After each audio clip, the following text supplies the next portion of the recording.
At a time when the world was engulfed in chaos, 4 brave souls set out to destroy the source of evil, the cursed stone. They managed to seal the precious stone, leaving behind a legend that will forever remain in the memory of the people. 30 years later, their exploits continue to inspire everyone, and a little girl reads about their stories in the privacy of a luxurious library. The 2 maids whisper worriedly, asking why their young mistress spends so much time in the library despite her poor health. The girl is unfairly reproached for her passion for books, saying that this is the source of many problems for the household. One of the maids exclaims that she has finally found her young mistress. Approaching the girl, the maid reproachfully reminds her that she needs to respond when called, and becomes indignant, assuming that she has hearing problems. Slightly irritated, she tugs the girl's hand, insisting that she go to her room as she commands. In the corridor behind, disgruntled maids remain, continuing to grumble that the girl might get sick from book dust. The girl, obeying the maid, reluctantly follows her, although genuine sadness and longing are visible in her eyes. She reflects on the fascinating yet dark tale of betrayal that her thirst for knowledge led her to. From the story, it becomes clear that, in addition to the 4 heroes, there was another mysterious character who played an important role. On the old pages of an ancient book, secret records are revealed that mention a man who wished to gain unlimited power. However, the legends, seemingly so well known and understandable, in fact conceal a profound falsification. In fact, the key character in this story was the 5th hero, whom few people knew about. After being struck by the sword, the girl is severely wounded.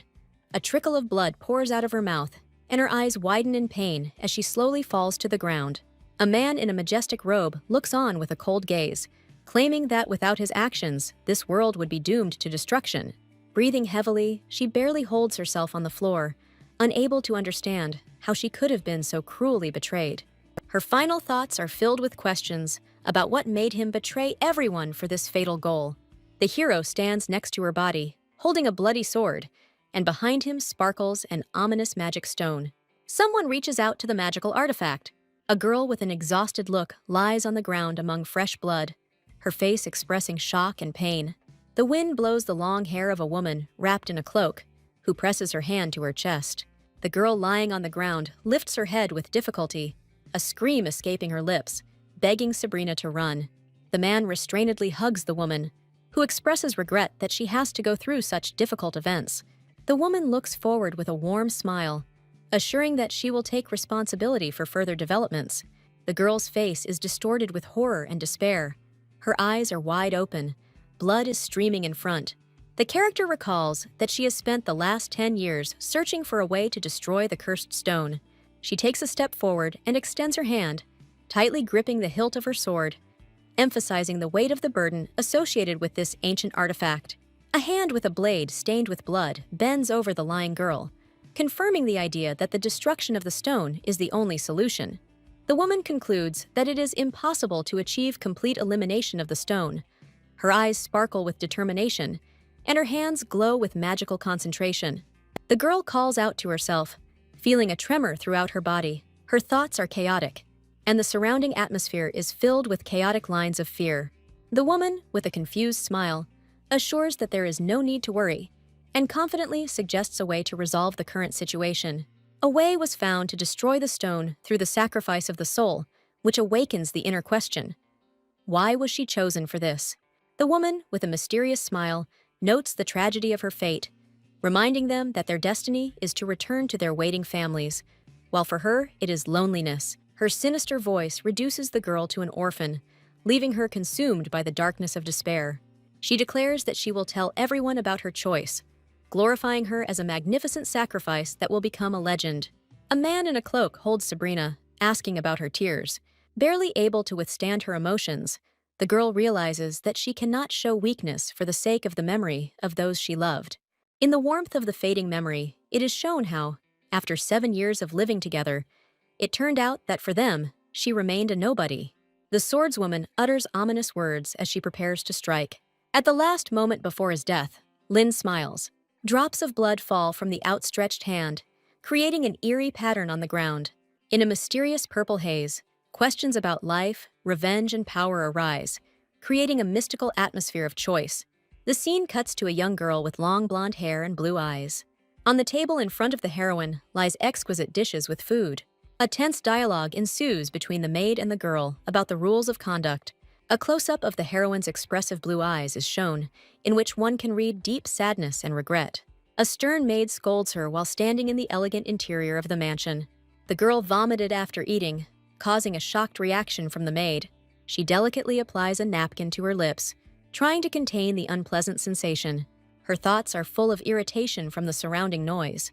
She recalls her past, calling herself a forgotten hero and a victim of a majestic legend. As she sits at the table, she suffers from stomach pain and ponders the strangeness of her new body. The young lady asks the maid to bring her a newspaper. The girl is mentally surprised by the strange behavior of the maid, but still patiently waits for her request to be fulfilled. She learns from the newspaper that it is now the year 232, and realizes that 32 years have passed since her last day. Her thoughts are full of disappointment, because in this life, as in the past, everything is going wrong. Reading the newspaper, she is outraged by how the traitors have settled into the new reality, remembering the Archmage and the Swordmaster. Her anger reaches its peak, and she decides that she will not leave this alone, clutching the newspaper in her hands. A strange black object appears in front of the main character, attracting attention with its mysterious essence and promising to fulfill one wish. However, the price for fulfilling the wish turns out to be too high, and she is warned about the possible consequences. Those who enjoy the fulfillment of their desire become masters of the bead, turning into the creation of disasters. Despite this, the desire to obtain the bead causes a fierce struggle, which develops into endless chaos. The heroine and her comrades were chosen to destroy the bead and bring back peace. However, the end of this mission brings betrayal to the heroine, which becomes a heavy blow for her. Having realized the betrayal, the heroine remembers how she had never even thought about such feelings before. Outraged and angry, she encounters a series of absurd events that only strengthen her resolve. The heroine is perplexed as to how she ended up in the body of a little girl. She feels guilty, as if she stole this girl's future, and wonders about the fate of her soul. The maid warns the heroine not to attract unnecessary attention to herself. The heroine is told that her behavior has recently caused serious problems. Perplexed, the heroine tries to understand what kind of antics they are talking about, recalling recent events. The maid remembers that the heroine entered the young master's greenhouse. It turns out that she stole the heavenly fruit, which is rare and extremely dangerous. The heroine, stunned by this accusation, wonders if she could have done something like this. The heavenly fruit turns out to be a deadly fruit, which is forbidden to be touched by mere mortals. The maid reproaches the heroine for the chaos that occurred while she was unconscious. After a difficult recovery, the maid encourages the heroine to eat the prepared dish, emphasizing her weakness. However, the heroine is outraged by the maid's persistence, considering her behavior to be excessively impudent. The heroine apologizes with difficulty, holding back her emotions. She reflects on the fact that this body, which belonged to another girl, remembers all the bad moments of the past. Feeling anger inside, she realizes that the girl was unfairly forced to apologize for everything. Having gathered her courage, the heroine decides that she will no longer silently endure injustice. The maid abruptly demands that she stop apologizing and just follow instructions. Despite her fatigue, the heroine tries to decide on something more definite, but she is hampered by reproaches. The maid is angry, convincing that because of the heroine, everyone only has difficulties and problems in the house.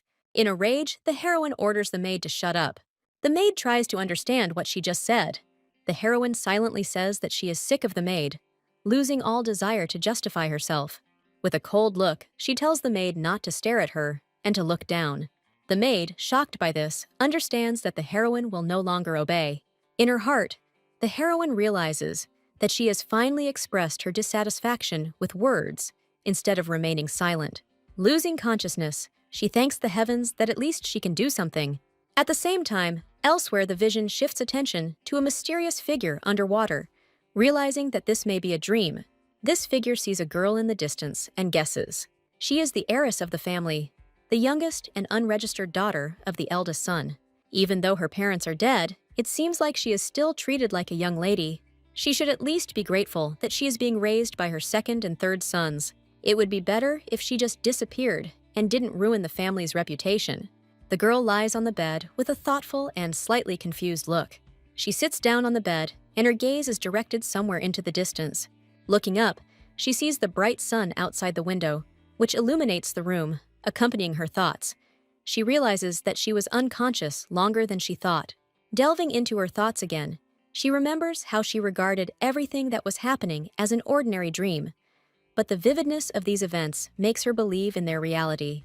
Her memories become clear, and before her inner eye appears a stage, a dark hall, and a figure in a black dress. Realizing the hardships of fate, the girl remembers her origins, reflecting on the fact that she is an orphan of low status, and this stain will haunt her all her life. She understands that her past forced her to adapt to those around her. Sitting up in bed, the girl remembers that she lost consciousness while doing something unusual, but now realizes that it was a personal victory. She reflects that if she continues to gain strength and maintain her spirit, she can overcome her internal traumas and change her destiny. Recalling the family she found herself in, the girl notes that their lineage is impressively noble. The morning begins with the furious scream of the maid, waking her mistress in panic. The girl stands up, clearly confused by the sudden noise. Her masterful maid's grip turns her face into a stream of emotions. The maid hurriedly tidies her up, explaining that an important person is approaching. The hostess apologizes, trying to understand what the urgency is. Meanwhile, in an attempt to quickly dress and prepare the girl, the situation gets out of control. The maid expresses bewilderment at what is happening and defends herself in surprise. She insists there is no time, but this causes more controversy and confusion. Realizing that the best way out is not to argue, the girl develops her own strategy. During the altercation, the maid accuses the mistress of strange behavior, which only worsens the tension. Finally, the second lady appears, a charming woman trying to understand the cause of the commotion. Her presence intensifies the situation, adding dramatic tension to the entire scene. She's trying to figure out what's going on here. The maid tries to justify what is happening by Jana's violent actions, but it looks comical. The girl suddenly admits her regret and shows emotion, repenting for her behavior. Jana asks for forgiveness and says that she doesn't want to be scolded. The maid is perplexed by the behavior of the young mistress. Jana says that she didn't want to put on makeup and that she's sorry that she didn't want to listen. Suddenly, she dropped the vase and began to repent. She reflects that she has already tried to speak out several times. The girl feels weak and thinks that her body needs reinforcement, deciding to drink some water. The lady asks with a worried look if Jana is okay, examining her condition. The worried lady asks what Olga made her do, trying to understand the situation. Jana regretfully apologizes for the noise that occurred, stating that it was all her fault. She explains that Olga warned her about the second lady's visit and forced her to hide her poor condition. The girl says that Olga tried to convince her to put on makeup, but this only made the situation worse. Olga tries to justify herself, saying that there was a misunderstanding and she did not want to cause inconvenience. The lady sternly asks Olga if she is sure of her words, hinting at a deep conflict. The curtain of emotion lifts, revealing that despite her whims, a maid should not treat a lady in such a manner. The question arises as to what punishment Olga deserves, since she is the second lady's confidant. The second lady's past is revealed. She takes care of Jana, despite her difficult background. The lady demands an honest answer, assuring that she is on her side. Meanwhile, inner reflections reveal that outward kindness can hide deep secrets. Memories of the past come flooding back, adding dramatic tension to the situation. Voices from the dark past suggest sacrifices for the sake of peace. Jana admits that everything she told him is true and weakly lowers her head. Olga tries to justify herself to the lady, asking her to believe her. The lady angrily pushes Olga away, showing her irritation. She sharply orders Olga to leave the room immediately. Olga, depressed and confused, quietly repeats her hostess's words. The lady condemns Olga's behavior, calling Jana a weak child who needs care. Olga tries to explain, but the lady interrupts her, not wanting to listen to excuses. The lady sternly says that Olga is fired, and such people are not needed in the mansion. Olga begs her to reconsider, but becomes increasingly noisy. The lady angrily orders Olga to leave immediately and calls her rude. After Olga leaves, everything calms down a little, and the lady assures Jana that everything is fine now. The lady apologizes to Jana in a soft tone for not taking care of her in time. She asks why Jana didn't tell her anything, reminding her that she asked to share her problems. Jana remains silent, but thinks that she never expected to find someone who would take her side in this castle. The lady hugs Jana, promising to replace the maid, and thanks her for her trust. She assures Jana that she will no longer have to endure pain and injustice. She firmly declares that such an outrage will not happen again in the castle of Tuslan. Jana asks again in surprise, not believing what she heard. The lady confidently confirms her words, convincing her of this. Jana is shocked to realize that she is in Tuslan's castle. She remembers that this is one of the 4 great families of the empire, and the most influential. The girl realizes that she is in the family of St. Clair.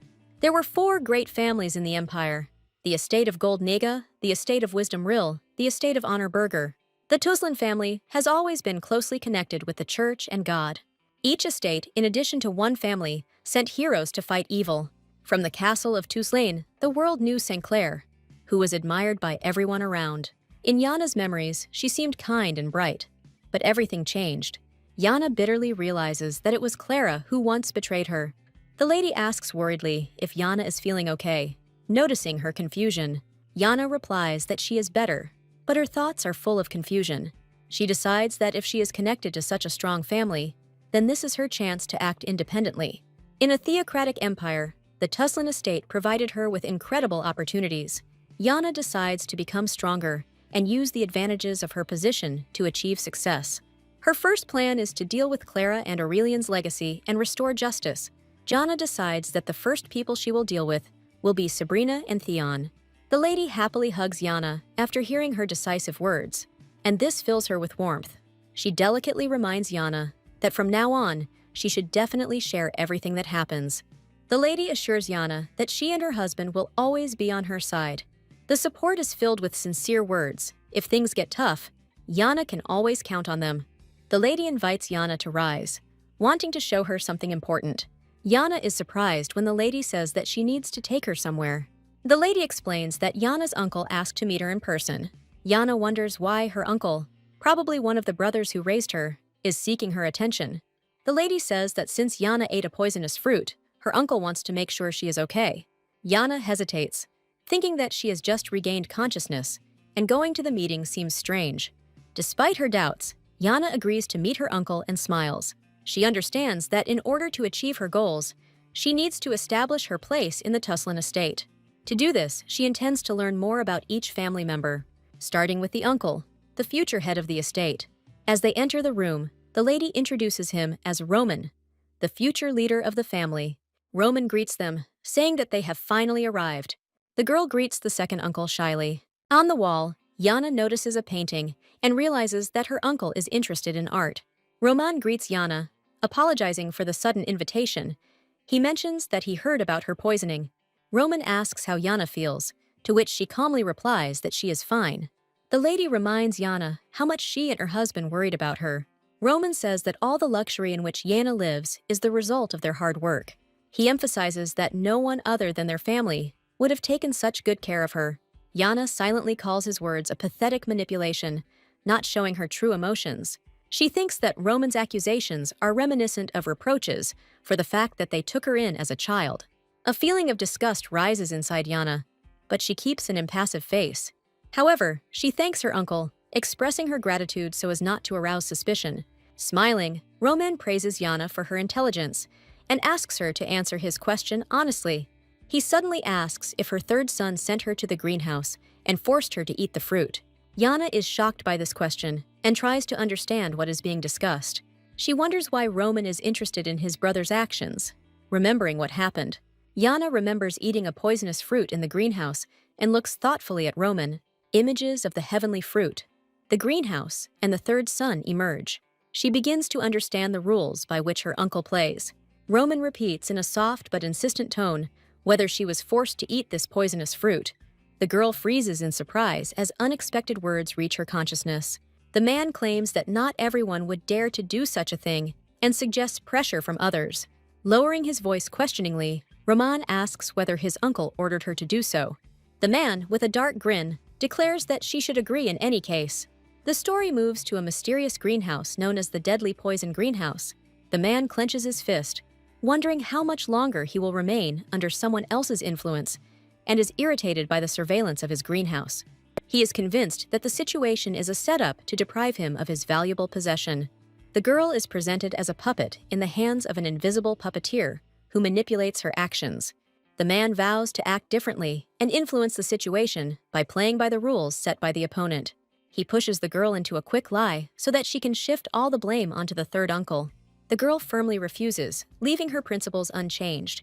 The man is slightly surprised by her determination, looking at her point blank. With genuine warmth, the girl claims that the third uncle never asked anything from her. In her shadow, there is a glimmer of doubt that her words could be perceived as a naive lie. The girl realizes that the question asked reveals a conflict between the two sides. Roman tries to frame his third son, claiming that he is the culprit, using the girl's confession as evidence. The thought comes to the girl's mind that if she did do this, but on someone's orders, she attributes this to the fact that Lin woke up in her body. The girl thoughtfully notes that her assumptions have no evidence yet. She decides that in order to get closer to the truth, she must first reject her uncle's words and wait for the memories to appear. Roman, covering his face with his hand, quietly thinks that everything doesn't add up. He asks the girl if she is sure that the third uncle did not tell her to do anything and receives an affirmative answer. Roman asks a direct question about why the girl secretly entered the greenhouse and tried the poisonous fruit. The girl calmly replies that she was simply curious, because books wrote about his divine taste. Unexpectedly, Roman gets up from his seat. Clenching his fist, he is perplexed by the girl's answer.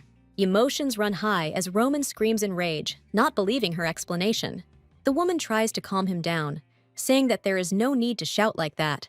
Roman continues to express his despair, saying that he lost the greenhouse because of all this. The girl notices that this is not just a family quarrel, but a conflict over something very valuable. She comes to the conclusion that the quarrel is connected precisely because of the greenhouse. Roman, in a tense tone, confirms that the situation is serious, accusing her of eating a poisonous fruit. He continues to demand an answer as to who ordered the girl to do this, blaming the third uncle. The girl looks at him calmly and asks if it is really that important. Roman feels his words get stuck when he sees her determination. The girl smiles, reminding Roman that her health is more important than some greenhouse.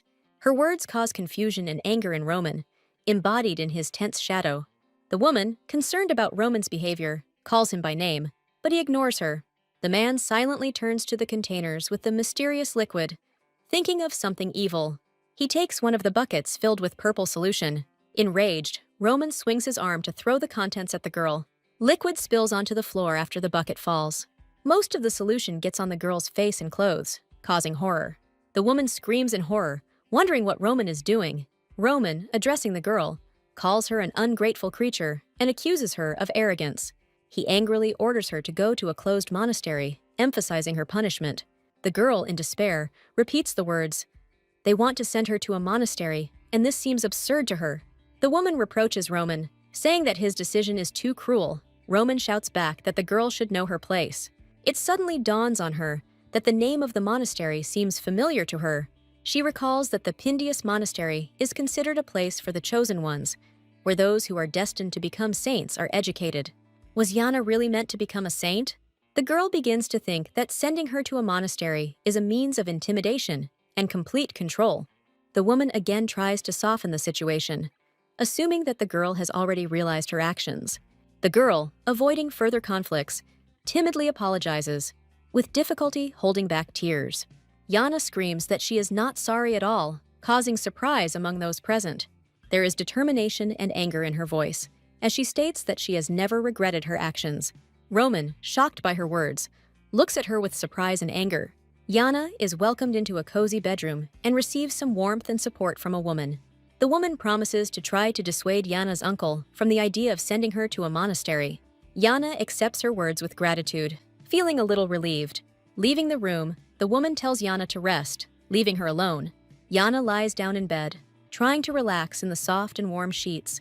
She has a strange feeling of loneliness, despite the warm surroundings. She notices a lingering warmth on her hand, but it soon evaporates, adding to her emotional devastation. Jana reflects that one cannot rely on small manifestations of warmth, because they can disappear. A hint of irritation flashed through her mind. If the woman really cared, she wouldn't have let the situation get this far.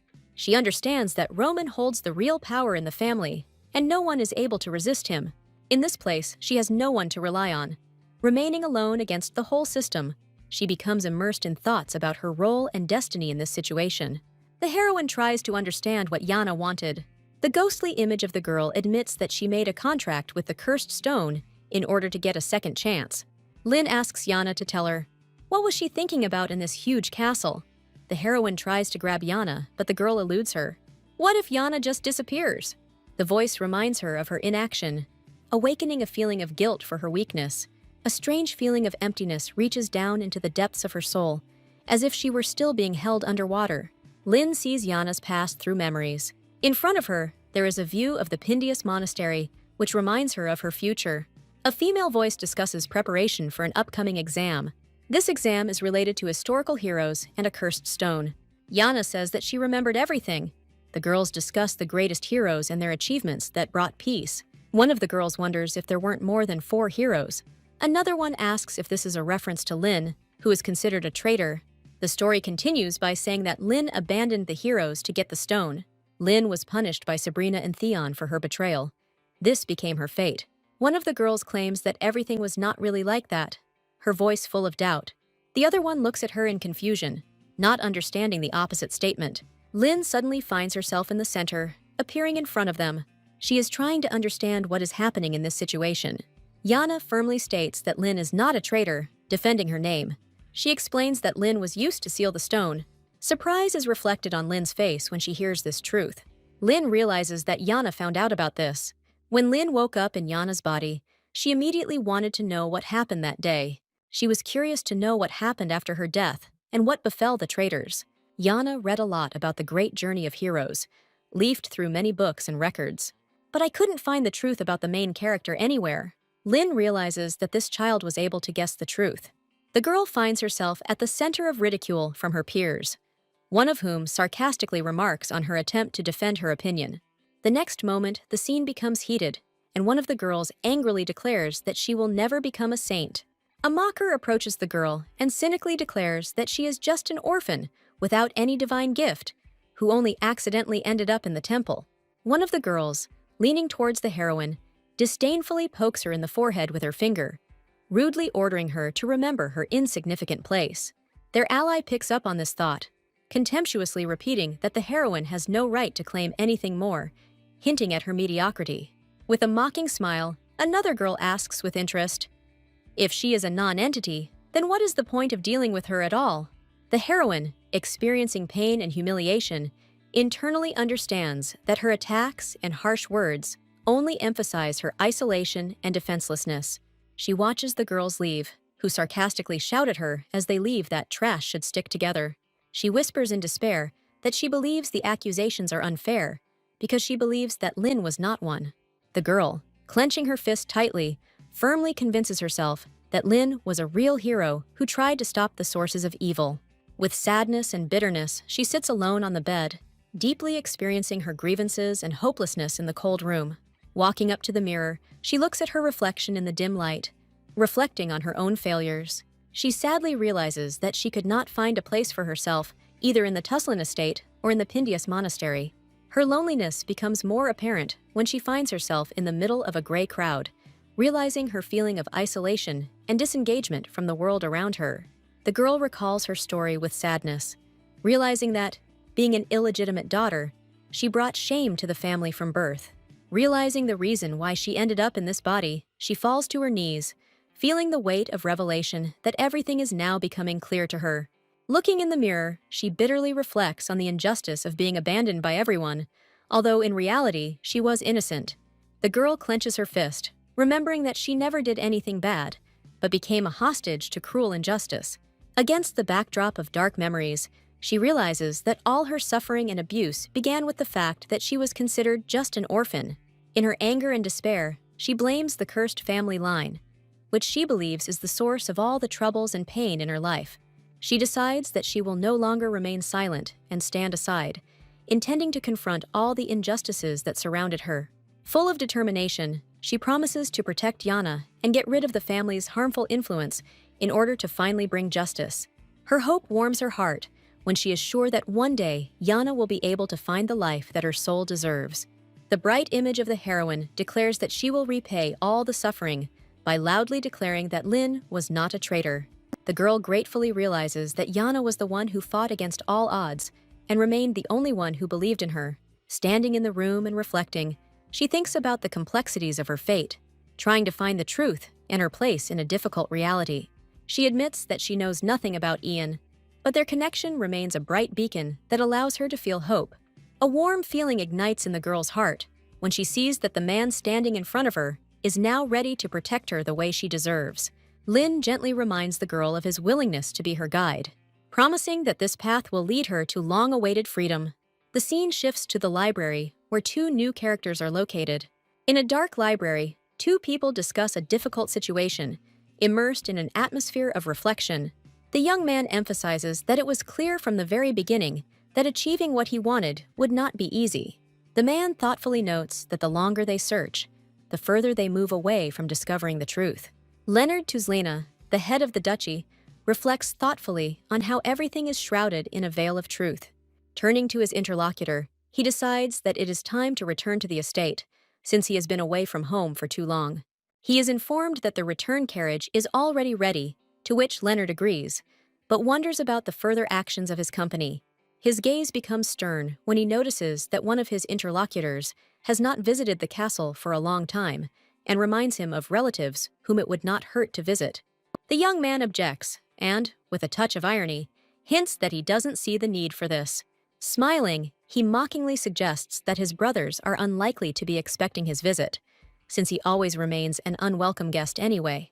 However, unexpectedly, the young man changes his mood and firmly declares that he intends to go, surprising Leonard with his decision. When asked if anyone is waiting for him at the castle, he answers with a slight smile that there is no specific reason for the trip. With a mysterious expression on his face, he mentions that he is interested in something more, explaining that someone has piqued his curiosity. After Lin makes the decision to help Jana become stronger, she begins her actions by preparing her physical condition. Jana trains vigorously outside, determined to strengthen her body and improve her physical endurance. Her coach, harshly criticizing her for her lack of speed and strength, insists that she needs to work harder on her body. He continues his teachings, emphasizing that a weak body leads to a weak spirit, making one think about the importance of physical fitness. Deciding that her fragility will become an obstacle on the way to her goal, Jana comes to the conclusion that she will become easy prey if she does not change anything. Gritting her teeth and looking up, Lin vows to change the situation and make Jana stronger so she doesn't feel pathetic. Having devised a plan, she first focuses on building her stamina through running, and then sets out to improve her sword skills. With a positive attitude, she motivates herself to exercise regularly, although occasional ridicule from others gets her attention. Jana notices the servants talking about her behind her back, but she is not sure that she is the subject of their discussion. The servants, with sly smiles, began to mock, declaring that the air seemed to be filled with a foul smell, indicating their contempt. Olga, a maid in a black dress and white apron, with a downcast look and dark circles under her eyes, stands in the courtyard of the mansion with a bucket in her hands, and someone recognizes her from afar and says her name. Watching her exhausted appearance, several maids discuss Olga with derision, noting that she will soon be demoted and become completely dirty, considering this punishment for her previous actions against the young lady. Olga raises her head and, looking defiantly at the offenders, asks if they consider themselves entitled to talk about her. Her voice sounds firm, and indignation sparkles in her eyes. In response, she sarcastically states that they are no better than her, reminding them that they also bullied her. One of the girls suddenly pushes Olga sharply, and she, not having time to react, loses her balance, dropping the bucket and falling forward onto the stone floor with a desperate cry. She lies with disheveled hair and a dirty dress, unable to get up immediately. Her hand is shaking, and next to her is an overturned bucket of spilled water. The dark-haired maid, looking down at the lying Olga, with a contemptuous expression on her face, indifferently throws out a short remark. Olga, with scratches and dirt stains on her face, with trembling lips and tears, standing in front of one of the girls, hears cold words about how she is here only because she begged not to be thrown out. The maids, continuing their ridicule, claim that Olga brings only bad luck and her presence is considered undesirable, so they prefer to simply ignore her, laughing among themselves and walking away. Olga, left alone, with trembling hands, presses her fingers to her lips, barely holding back her sobs, and her eyes fill with tears. expressing all the pain and despair from the humiliation she has experienced. Jana looks at the maid with disdain, while the wind blows her hair. Tears stream down the maid's cheeks as she trembles and tries to speak, her gaze full of despair and pain, as if she cannot believe what is happening.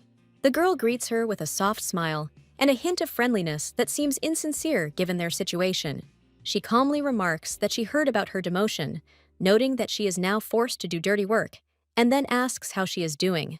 Jana remembers the expression on the maid's face in the past, saying that she didn't like serving her. The maid, with her head down, hears reproachful words, as if they contain contempt and indignation at her position. Suddenly, she raises her head with tears in her eyes, her voice breaking, screaming that this is too much and her patience is at its limit. A graceful girl in a light dress looks at her with slight irritation and fatigue. The maid, bursting into tears, agrees with the reproach, admitting her mistake, but with a trembling voice tries to justify herself. The maid's words become emotionally charged as she clutches the dirty hem of her dress and expresses her indignation that this is a purely personal matter and that it is unfair to punish her so cruelly. In a fit of despair, she declares that she does not deserve such humiliating treatment. The girl looks at what is happening with a hint of bewilderment, thinking in her thoughts about the strangeness of the maid's behavior in such an awkward situation. Maybe this means she is sincere. The maid, despite all her experiences, shows tears that betray her true feelings, making them absolutely transparent and genuine. The girl, reflecting on her own goals, understands that she needs sincere allies, but she cannot mindlessly trust anyone, fearing betrayal. She takes out her handkerchief, slightly hesitant about her next step, thinking that it is worth trying to find a common language with the desperate maid. With unexpected gentleness, the girl hands her a handkerchief, offering to wipe away her tears, which causes genuine surprise and confusion in the maid. The maid cautiously asks about the reasons for such kindness, hinting that she is no longer ready to blindly trust anyone. In response to this sincerity, the girl changes her expression to indifference and claims that she does not need such faith, which brings the maid even more confusion. With her head down, the maid shows complete disappointment, saying that she can't trust anyone now, feeling completely useless in this world. The girl, with a cheeky smile and a confident tone, declares that it is up to her to decide whether the maid is useless or not, radiating a sense of power and control over the situation. The next morning, the sun illuminates the majestic mansion. The girl gathers the servants before her, strictly checking that everyone is present, and announces the task they must complete. She reports that she lost the ring yesterday during a walk, presumably somewhere near the barn, and orders a search for it. Citing their numbers, she assures that the search will not take long, adding that she hopes they will be thorough. Finishing her order, she orders the ring to be found by the end of the day, leaving with a sense of confidence and leaving the servants behind her. As soon as she leaves, some of the servants indignantly discuss why they should pay attention to such a trifle as a lost ring, expressing their dissatisfaction with the task. One of the servants, with obvious disdain, suggests simply stating that the ring could not be found and evading the assignment. The maids decide to pretend to do some semblance of searching, believing that this will be enough to pass for completing the task. The girl watches their actions from afar.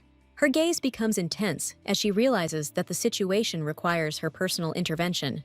Gathering the servants again, the girl checks to make sure everyone is in place, so she can sum up the results of the search for her ring before the evening comes. She asks if they found her ring. One of the maids states with obvious uncertainty that no one could find the ring, trying to act confident but revealing her inner tension. The girl, remaining calm, asks a clarifying question as to whether they really were looking, clearly wanting to clarify the sincerity of their efforts. With obvious defiance, she admits the idea that the hostess could have made up this whole story, which causes tension in their communication. Jana is surprised by her audacity, but shows restraint, clarifying that the situation still needs to be resolved, regardless of her emotions. Suddenly, someone raises their hand, calling out to the young lady. The maid confidently declares that she has found the ring, attracting the attention of everyone gathered. Showing off her find, she quickly approaches the owner and, kneeling down in front of her, asks if this is really her lost ring. The girl takes the ring in her hands, holding it up to the light, and confirms that the found item is indeed the lost one. She asks where it was found, and the maid, slightly embarrassed, begins to tell about her search. The maid explains that she searched the yard near the stables, but, having found nothing there, decided to continue the search in the barn. This raises eyebrows and comments from other servants, who suggest that such a thorough search was not easy. The girl asks who else was in the barn during the search, clearly suspecting something was wrong. The maid says, slightly nervously, that there was only one, and that the ring was found in the barn. However, other members of the staff begin to grow wary, remaining in the shadows and viewing the situation with distrust. One of the maids questions the narrator's words, cautiously asking if her version is true. The girl realizes in her mind that the ring could have ended up in the barn for a completely unexpected reason. The mistress's expression suddenly turns cold, and she asks the maid if she lied to justify herself. The maid loses her composure, indignantly declaring the unfairness of the accusations and considering them a brazen lie. The girl, who does not tolerate condemnation and criticism, throws a phrase laced with contempt to the servants, ordering them not to look at her with obvious reproach. Stopping the excuses and protests, she suddenly makes the final decision: the maid is fired. However, the girl clarifies that the matter will not be limited to just dismissal, and she does this with a demonstration of her power. Her eyes flash with an icy glint, and she warns that she will spread a bad reputation about the maid, so that she will never be able to find work again. She asks what exactly the hostess meant, not believing what she heard. The girl adds with ease and irony that if the dismissed woman wants to dispute her words, she can discuss it with the other mistress of the estate. An atmosphere of tension is created, because everyone knows that in this castle, disrespect for a lady is strictly forbidden and punished harshly. The contract signed by each estate worker has special rules, and their activities are kept strictly secret, which makes it impossible to avoid consequences. Everything that happens in the castle is unknown to the public. The penalty for causing trouble is dismissal with dishonor. At first, it may seem like there is nothing special about it. This is not murder, but a cruel punishment that simply drives you crazy. The girl notices that everyone around her despised her, but she, continuing to play the role, turned a blind eye to it. Now, full of determination, she announces that the situation has changed, and everyone who allowed themselves such an attitude will be punished. As if setting the tone for what would happen next, she coldly asks whether those present are prepared for the consequences. One of the servants, falling to his knees, begins to beg for mercy, admitting his guilt and completely submitting to her power. He is followed by other employees of the estate, also repenting and asking the mistress for a second chance. The girl thoughtfully notes that only at the moment of punishment do people realize their mistakes and sincerely strive to improve. She calls Olga, one of the maids whose behavior stood out from the rest, giving a signal for further action. With gentleness and confidence, she declares that she is rewarding her by giving her full authority to decide the fate of the guilty. The lady's decision is surprising, but she, giving an explanation, notes that Olga showed herself from the best side. She once again confirms that Olga now deserves the right to punish everyone who was wrong. Some confusion appears in the maid's eyes when her mistress offers her the opportunity to fulfill her wishes. Olga sincerely thanks the young owner, feeling deep devotion to her. After tense hours, the servants return to their work, relieved to know that they have avoided the worst outcome. One of the servants, exhaling under his breath, shares his feeling of relief, admitting that he expected to be fired. Left alone, Olga watches the people leaving. Standing next to her mistress, Lady Jana asks Olga, with slight severity, why she made this particular choice. Jana explains that she was bullied, as if it had become a habit for other servants. The lady curiously asks why Olga did not want these servants to be fired, since they were clearly unfair to her. Embarrassed, Olga admits that she used to laugh at the young lady, but now she repents. Olga thanks the owner for the opportunity to correct her mistakes. With tears in her eyes, Olga bows her head before Lady Jana, asking for forgiveness for her past actions. Jana unexpectedly announces that from tomorrow, Olga will again become her personal servant, which brings joy and inspiration to her. Filled with emotion, Olga promises to serve Lady Jana with all her might, devoting herself entirely to her work. With a smile on her face, Jana humorously adds that now, Olga will have to work hard to meet her expectations. Jana notes that for others, this might seem like a small thing, but for her, it was an important step towards her personal goal: long-awaited revenge. The next day, in the courtyard of the Tuslan estate, the surrounding environment looks bright and organized. The knights talk about the fleeing Lady Jana fills the air with excitement. They discuss how she trains every day.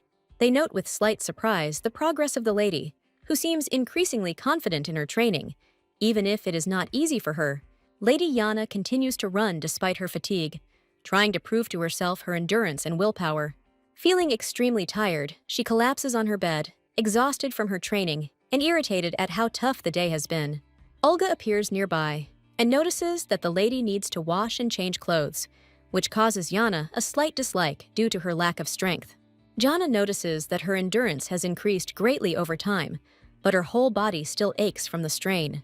Noticing a basket of flowers on the table, Jana inquires about their origin, and Olga explains that they were sent by the fourth heir.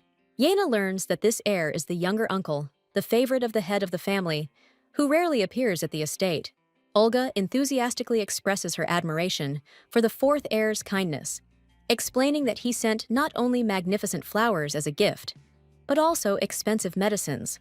However, Jana, perceiving the situation more rationally, becomes irritated by Olga's excessive sentimentality and pushes away the basket of flowers, declaring that it is important but should not take up extra space. At the table, thinking about what happened, Jana comes to the conclusion that this gesture is not accidental, and with distrust, notes that no one can be completely trusted in the estate.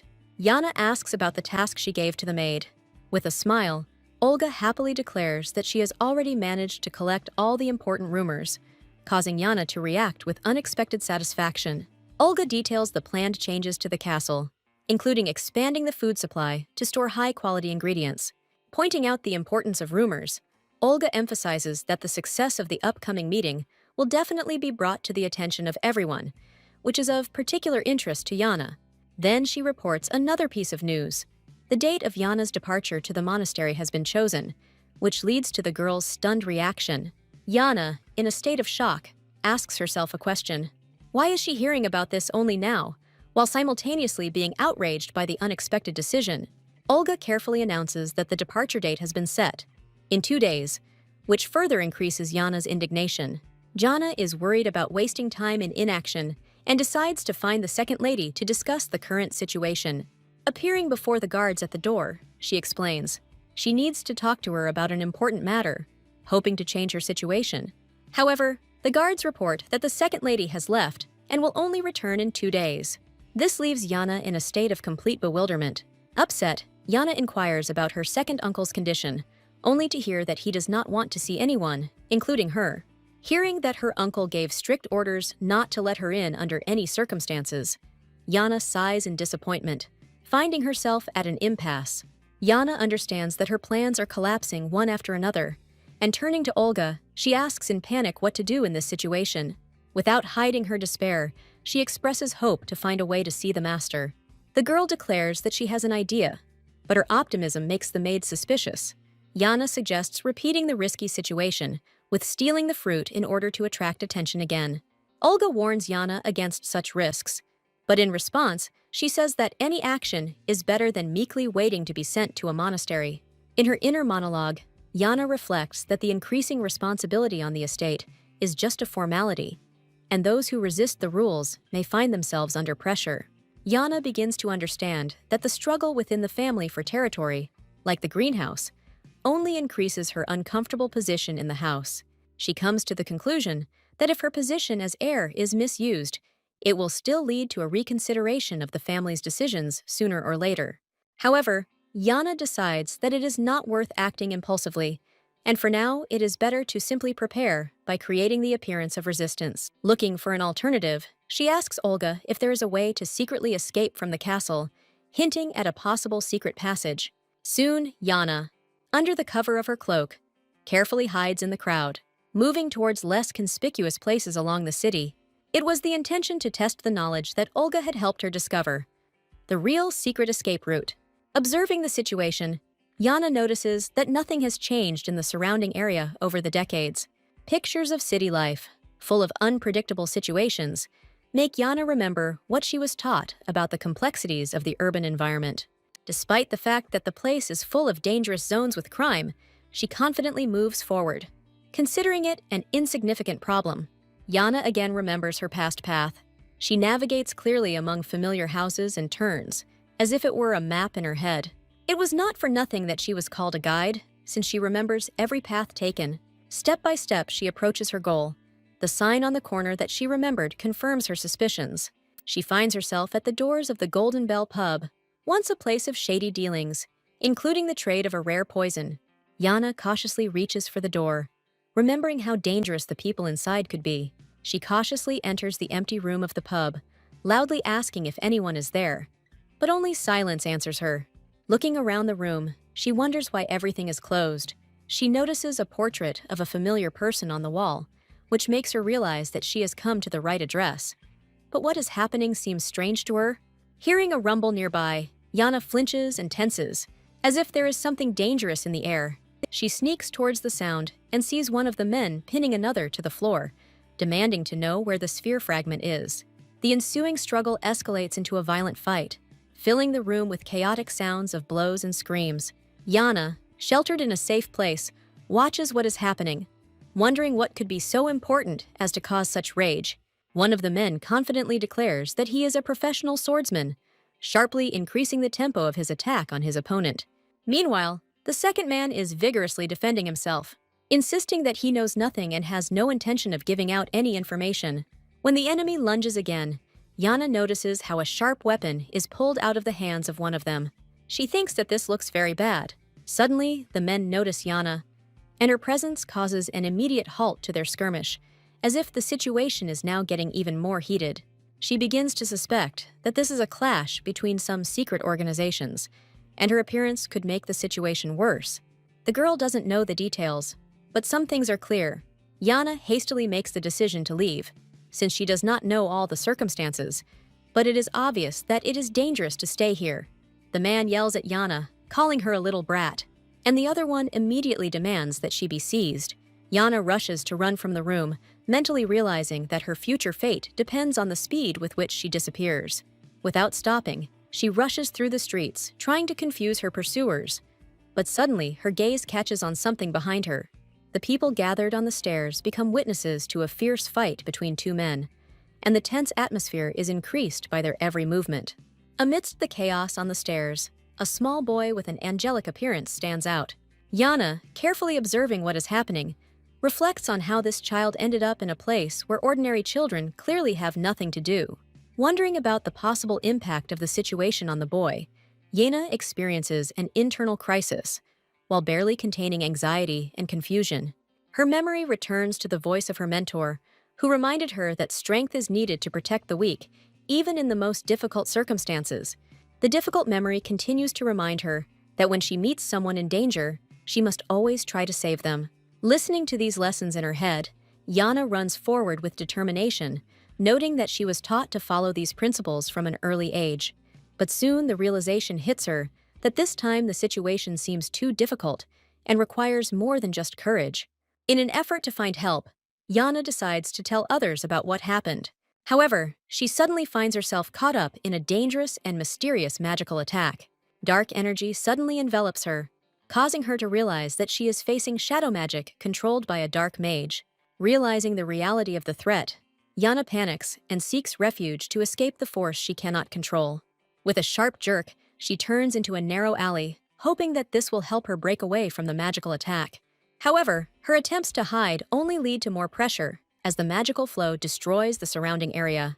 Wondering what to do next, Jana carefully considers whether she should continue running or look for an alternative solution. Realizing that every action she takes now is a matter of time, Jana focuses on finding a way out of the current situation.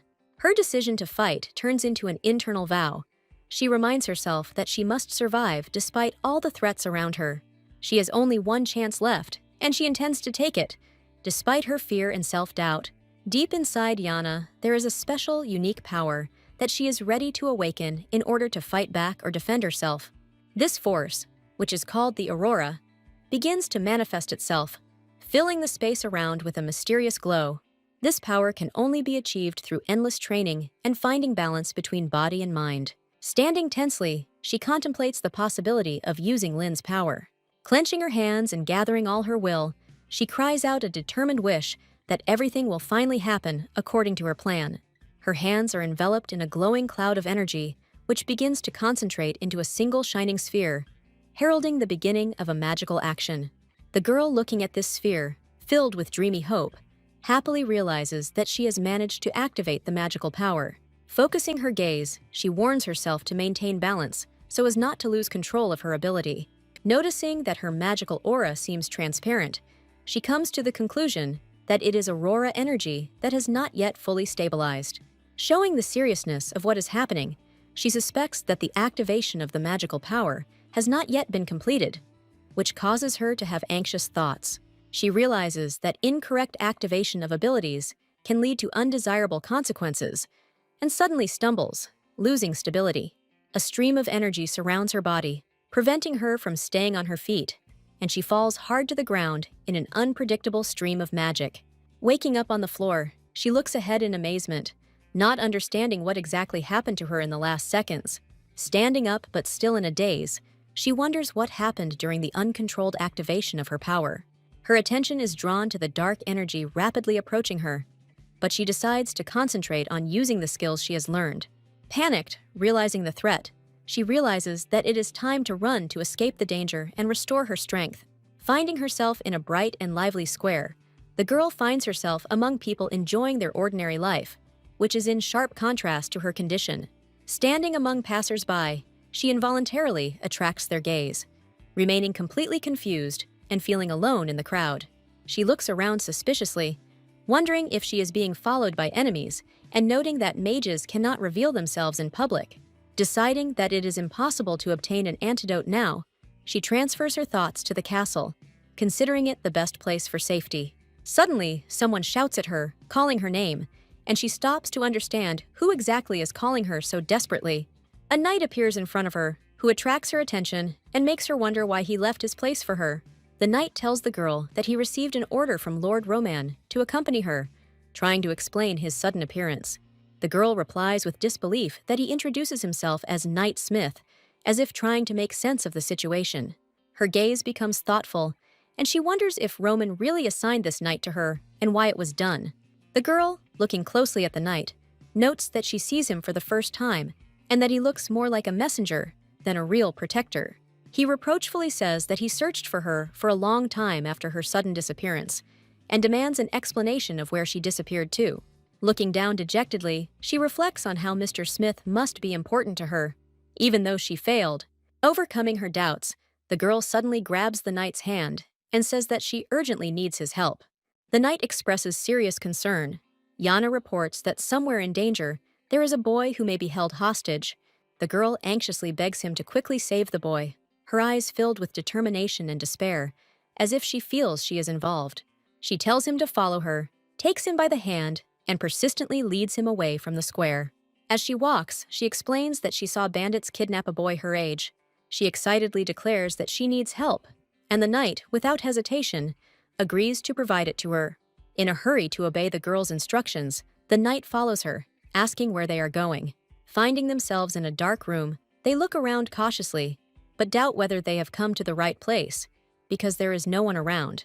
The girl looks fearfully at the stranger, who quickly descends the stairs. Slowly approaching, the man calmly states that it is now non-working hours, clearly trying to calm them down with his behavior. The girl and the knight cautiously ask if the man is the owner of the building, to which he calmly replies that he is. The man, with a hint of irritation, indicates that if they do not intend to discuss the matter with him, it would be advisable to leave quietly without causing any problems. The knight tries to react hesitantly, but the girl remains sullen, apparently realizing that she has to clarify something important with the man. She, looking closely at the man, internally comes to the conclusion that the man in front of her is not the owner at all. Considering that he is from the slums, he looks too neat and behaves rather pretentiously. The girl watches what is happening with a gloomy expression on her face, thinking that the man is clearly involved in everything that is happening now. She takes a step forward, intending to speak, but overcome with emotion. Her voice trembles, and she speaks the first words quietly. The girl suddenly loses her balance, becomes dizzy, and trying to hold on, she makes excuses for her weakness to those around her. The knight supports the girl, helping her not to fall, and worriedly asks if she is okay. Looking into her pale, tired face, the girl quietly explains that she really is not feeling well and thinks to herself.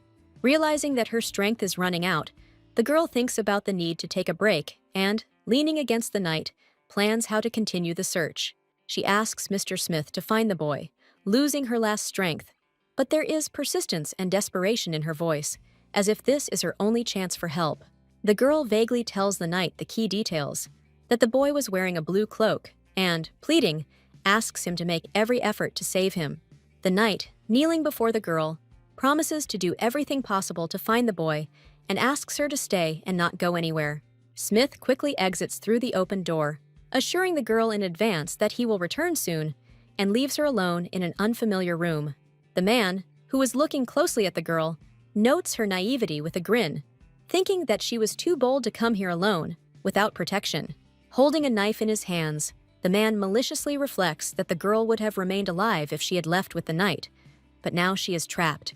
Pressing the knife closer, he declares with grim determination that the girl is now like a mouse in a trap and prepares to attack. He lunges forward, shouting furious threats, but the girl instantly reacts to this outburst of aggression. The dagger suddenly stops in front of her face, emphasizing how close the danger is and how quickly she has to react to what is happening. The man looks at what happened in amazement, as if he doesn't believe that his attack didn't achieve its goal, and the girl was able to dodge it. She finds herself inside a magical barrier that protects her from further attack, and the man retreats, amazed by the sight. The girl looks at her opponent with confidence, hinting that she knows how to use her magical aura. With a slight smile, she raises her hand, ready to demonstrate her magical potential, and warns that in the world of martial arts, there is an important rule that must be followed. The man, with rage on his face, shouts for the blow to be thrown first, adding tension to the situation and a sense of an imminent fight. Under the impact of a swift blow, the enemy loses his balance in just an instant and falls. The man lying on the floor looks absolutely helpless, and his cartoonish pose emphasizes the absurdity of the moment. The girl, having realized the tactically important element of what was happening, notes with a slight ironic smile that the blow was delivered first. Clearly exhausted from her recent use of magic, she thoughtfully covers her head with her hand and admits that she has overexerted herself. Despite her fatigue, a look of determination appears in her eyes, and she tells herself that she needs to get the important information without too much trouble. A caravan of several wagons approaches a village. A castle is visible in the background, and one of the wagons announces that they will soon be at the palace. A gray-haired man looks out of the carriage window, asking his companion with obvious interest what he just learned and what they are talking about. The man pulls back the curtain, saying that he hasn't seen views like the one he sees from the carriage window for a long time. His face expresses surprise and slight confusion. He looks at the surroundings, as if thinking about everything he saw. In the market square, he notices the knight Tuslan. The gentleman is perplexed by what the knight is doing at the market, since he must have a lot of things to do. The moving cart is accompanied by a short order to deliver the knight to him. Against the backdrop of a magnificent carriage, a servant loudly announces those present inside as the Great Master and the Fourth Young Lord, emphasizing their superior status. The carriage window opens, and a gray-haired man emerges, greeting the knight politely but with slight wariness, asking why he was at the market.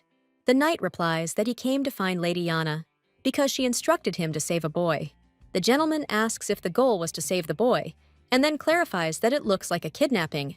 The knight explains with noticeable embarrassment that Jana decided to rest in the tavern, as she suddenly felt ill and could not continue on her way. The young man exclaims indignantly what is happening, and, hearing such an explanation, seems extremely dissatisfied with the circumstances of the situation. He imperiously exits the carriage and, approaching the unfortunate knight, demandingly asks where Jana is. A young man with a confident smile and a slightly arrogant expression on his face tells him to be led there. In the dimly lit barroom, a voice calls out to wake up, among the wooden barrels and chains that create an atmosphere of desolation and anxiety. A fat man, screaming angrily with a purple face, sharply demands immediate awakening, demonstrating an extreme degree of irritation. The man, breathing heavily and with visible panic in his eyes, trembles with fear in front of the flying dagger, shining with magical light. The girl with a slight blush on her cheeks smiles cheerfully, asking if her interlocutor had slept well, noticing that she herself had almost fallen asleep from the long wait. The dagger, surrounded by blue light, hangs in the air, while Jana says that if he had not come to his senses, he would have had to shed blood. The man with a trembling voice begs to calm down and offers to discuss all the details. His frightened eyes eloquently speak of submission.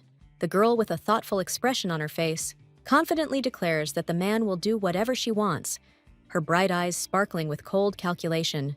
The girl, with a slight mockery, clarifies whether the man is really ready to agree to everything, emphasizing how quickly he gave in to her threats. The frightened man, with a forced smile, eagerly agrees to the girl's proposal, trying to avoid the worst outcome. The girl, sitting on a high chair, smiles mysteriously, admiringly confirming that she has mastered an amazing technique of working with a sword, which plunges the man into even greater fear. The man, tied up and surrounded by magical energy, with a sobbing expression on his face, promises to fulfill any wish of the girl, begging her to voice her demands. The girl smiles sweetly and says that she only needs two things. The girl's serious tone is emphasized by her gaze when she asks about the availability of green lotus powder, which immediately makes the man nervous. The girl recalls the history of illegal drugs that have been accumulating in this place for decades, and assures that there is no point in denying anything. He points to a red wooden chest, dramatically placed among the other goods, specifying that it may contain the desired substance. The girl approaches the chest with restraint and determination, radiating concentration. Jana approaches the desired chest and tries to open it. Inside the chest are dried leaves that look like green lotus powder. The girl sharply asks the man if he is lying, and then declares that she personally dried each leaf, reminding him of her competence. The girl calmly states that she believes her interlocutor, while simultaneously closing the wooden chest with green leaves and demanding information about the boy who was there. After clarifying that it was a child in a cloak, the girl asks about his whereabouts, her gaze remaining firm, but there is a hidden threat in it. When the man pleads for mercy, she calmly asks if he has a choice now, holding a sharp dagger in her hands, ready for action. Pointing to the bound figure, the girl asks him directly if he is afraid of losing his life, her voice sounding frighteningly calm. The man lowers his eyes, and with visible resignation, replies that he is only a ward, but there are things that frighten him more than death. He assures her that the boy is in no danger, and adds that she should not jump to conclusions about his safety. The man firmly declares that he will not say anything more, and will not tolerate pressure. She says she won't ask about the baby anymore, ending the conversation with a short expression of gratitude. The girl calmly declares that she is leaving, adding that the man can untie himself, which is accompanied by his panicked request to stop. As she walks down the stairs, the girl reflects on the fact that Knight Smith never returned, and has a premonition that it will be difficult to find him, wondering if she should do it herself. A young man in a richly decorated outfit suddenly appears and grabs her, protecting her, which causes her bewilderment mixed with surprise. The girl notices that he knows her name, wondering how he knew this. Her thoughts are filled with intrigue again. The man, looking at her closely with an apologetic expression on his face, arouses her suspicions that he may be connected to something from her past. Two men appear on the horizon, and recognizing the young gentleman, rush towards him with cries that clearly express respect and excitement. The girl looks up in surprise when one of the men runs up and calls her by name, trying to figure out how they ended up there at the same time.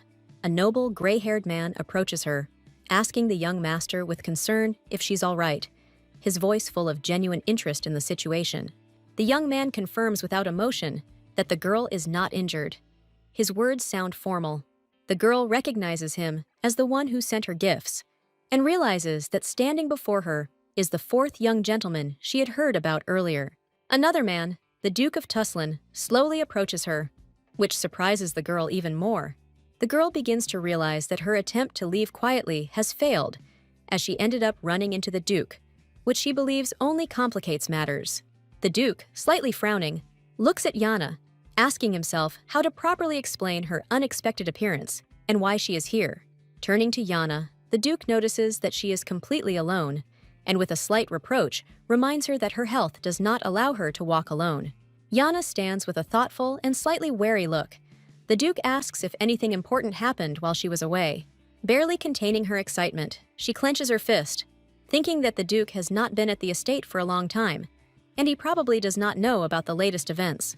Realizing that this is her chance to influence the situation, the girl resolutely convinces herself to do everything to achieve success. Jana says that his uncle is angry with him because she ate the heavenly fruit in the greenhouse. They react to what they hear with reproach and surprise. asking if she really ate the heavenly fruit, to which they receive an apologetic explanation. Sadly lowering her eyes, Jana admits that her apology was not accepted, and her uncle threatened to send her to a monastery.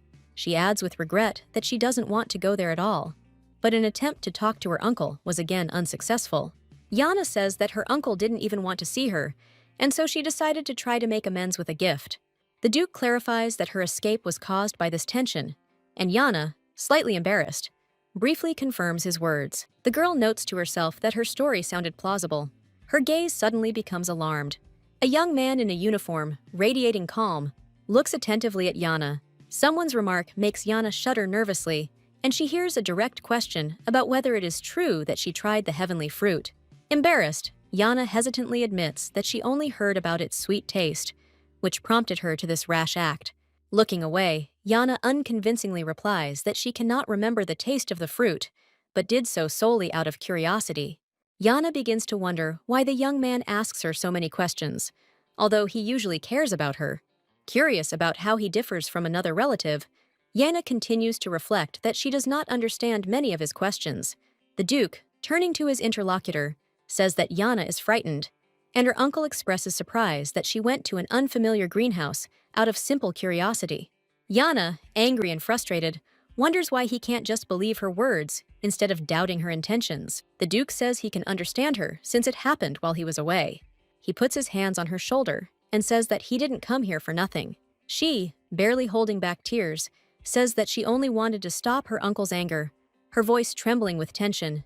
The Duke, with cold logic, explains that only Roman cared for her as much as her own parents did, and therefore there is no point in hindering his desire to send her to a monastery. He says he will try to delay the decision, but will not be able to reverse it completely. The Duke, remaining unperturbed, says that he can no longer guarantee anything, adding that the blame for what happened lies with her. Realizing his words, Jana thinks with surprise that she managed to avoid exile, which brings her relief. Bowing her head before the Duke, she quietly whispers words of gratitude, realizing his condescension. Suddenly losing her balance, she stumbles and falls to the floor, breathing heavily, her body clearly weakened. A male voice calls her name in alarm, and her last strength drains away before she loses consciousness completely. A vision appears in her mind, where someone full of a mysterious aura also notes that she has lost consciousness. In a room with antique furniture and high ceilings, voices from around her ask her what happened, accusing her of arson. Jana looks forward with a tired look, her face expressing confusion and weakness, and she tries to gather her courage. Lynn, in her distress, suddenly realizes something important, her face filled with anxiety and disbelief at what is happening. In the midst of the silence, Jana's voice can be heard, desperately denying the accusations, claiming that she did not set anything on fire. Lynn asks why she is lying, urging her to tell what happened. Suddenly, the towering silhouette of a man covers her with his will and power. He announces that the Great Lord is waiting for an answer from her. The man's deafening voice commands her to answer immediately, his aura and tone full of threat. A sudden realization flashes across the girl's eyes, her face a mixture of surprise and alarm as she tries to process what is happening. Lynn sees Jana asking the master for forgiveness. The woman, barely containing her emotions, is irritated by Jana's reaction.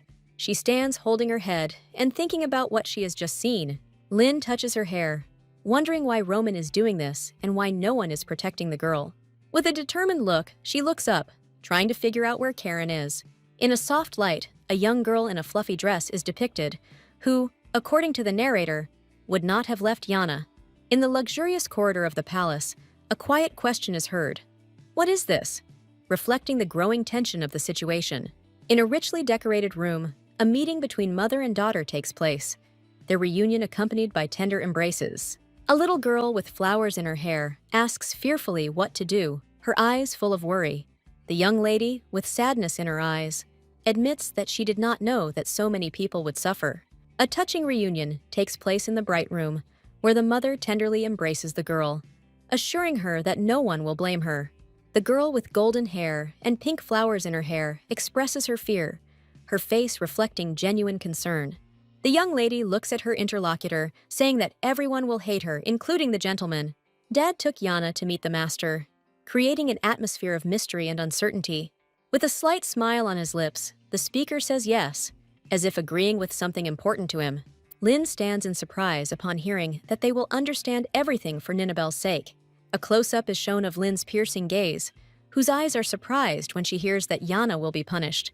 In a luxurious corridor, a woman ponders why it was the second uncle who took Jana, her posture expressing thoughtfulness and anxiety. They want to use her for their daughter Nabel. In a castle full of dark patterns and mysterious shadows, Jana is forced to stay only to correct Nabel's mistakes, becoming a victim of the circumstances. An icy voice penetrates from behind her, reminding her that her role is limited to blind obedience, and she must completely accept this. In presenting Lena's actions, the interlocutor claims that her actions are aimed at destroying evil, thereby justifying her intervention.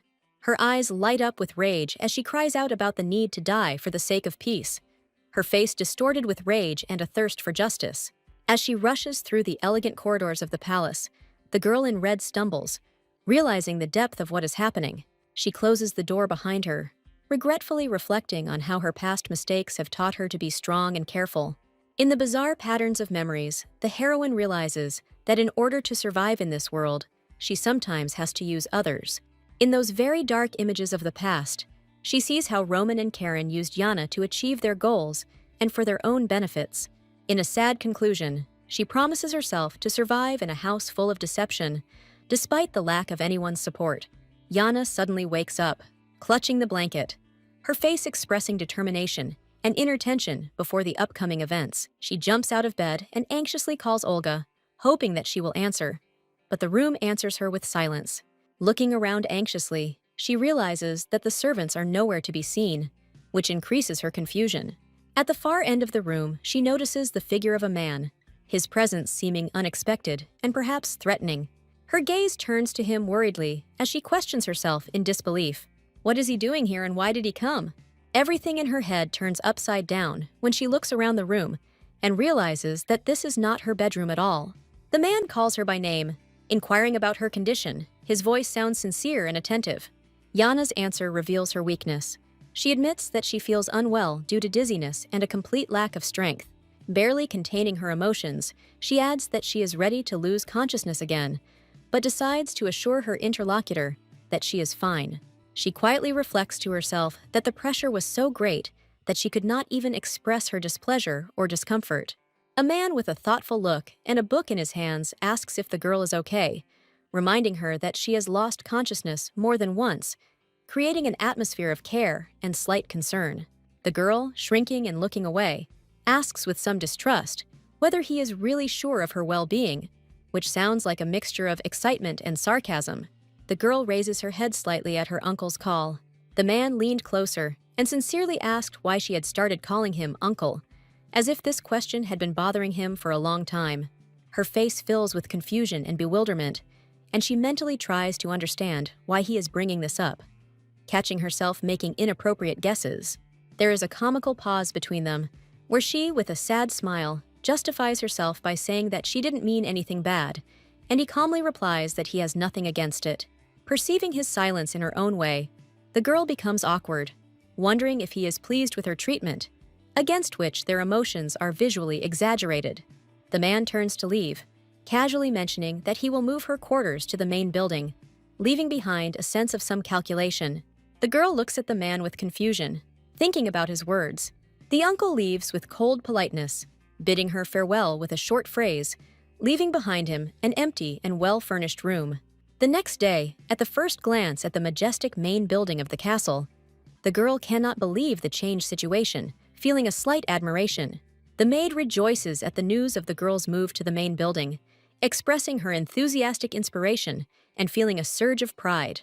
The mistress and the maid together assess the new spacious room, and the maid does not hide her delight at the changes, demonstrating joy for her mistress. The maid points out that low-ranking workers like herself are rarely given access to the main buildings, emphasizing the significance of the mistress's new status. The girl tries to understand why she used to live in the annex, while the rest of the servants lived in the main chambers, internally analyzing the situation. When she cautiously asks how long they have been living in the annex, the maid says she doesn't know all the details. Remembering the moment of isolation, where the girl was lying in a room in a painful state, depressing details of the quarantine past emerge. The maid clarifies that after 3 years of living in such a state, their environment became accustomed to isolation, and there were familiar rules. The girl, falling into a slight anger, begins to understand that her illness was used as a pretext to isolate her and not allow her into the main premises. Olga says that the location does not matter to her because she always wanted to leave the estate. The confused maid stops, turning around in response to the girl's address, clearly surprised by the unexpected question.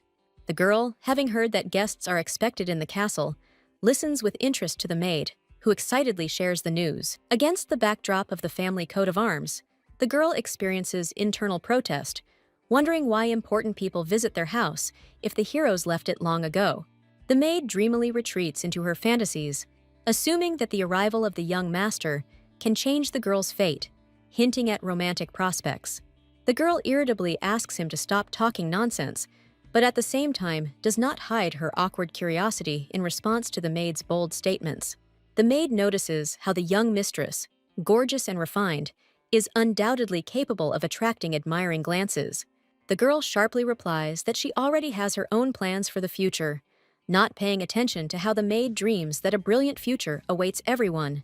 Jana carefully enters the spacious empty hall of the castle, noticing that the head of the house is nowhere to be found, and the silence seems unusual to her. She guesses that the owner of the house has probably gone to greet the guests, and she ponders the scale of the event being prepared. The girl involuntarily stops her gaze on an unusual book with an exquisite drawing on the cover, feeling a slight wave of interest. Taking the book in her hands, she thoughtfully examines the golden pattern, admiring the sophistication of the cover. Opening the book, she discovers text in an incomprehensible language, wondering if the owner of the house will be able to translate it.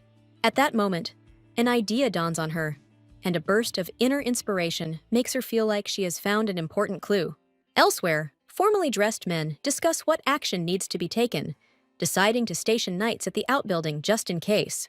The Duke notes that it is better to avoid unnecessary conflicts. His words sound like a kind of warning. The owner of the house notices a girl holding a book and is surprised to see her presence in the hall. The man, seeing the girl, comes closer, and she joyfully jumps to her feet, paying attention to his return. The girl sheepishly explains that she was looking for an opportunity to talk to him, but, not finding him, decided to wait right here. The master assures his subordinate that he will deal with the situation himself, sending him on his way. He sternly warns her not to enter the room again without permission, to which she responds with grudging agreement.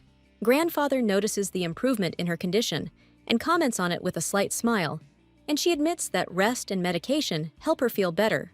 The man asks what book she is reading, and the girl honestly answers that she found it on the table. She speaks with admiration of the book's magnificent illustrations, admitting that they completely captured her attention. The man, opening the book, begins to laugh merrily, surprised at the choice of such a complex text among the many available to her. He explains that it is a book written in an ancient dialect and suggests that she would hardly be able to decipher the text. The girl, dejected, admits that she did not expect such a difficulty, but a slight embarrassment appears in her gaze.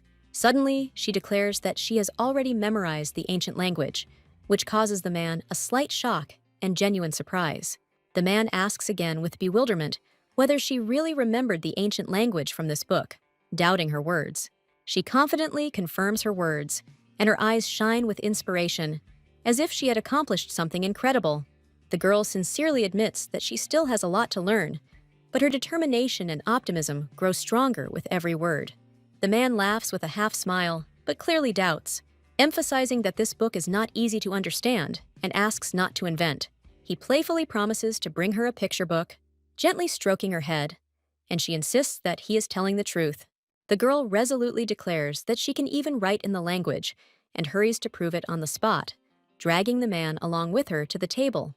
Holding the pen intently, she carefully writes that her grandfather has gray hair, proving her skills. The man is amazed by her actions, sincerely happy and admiring the skill she has demonstrated.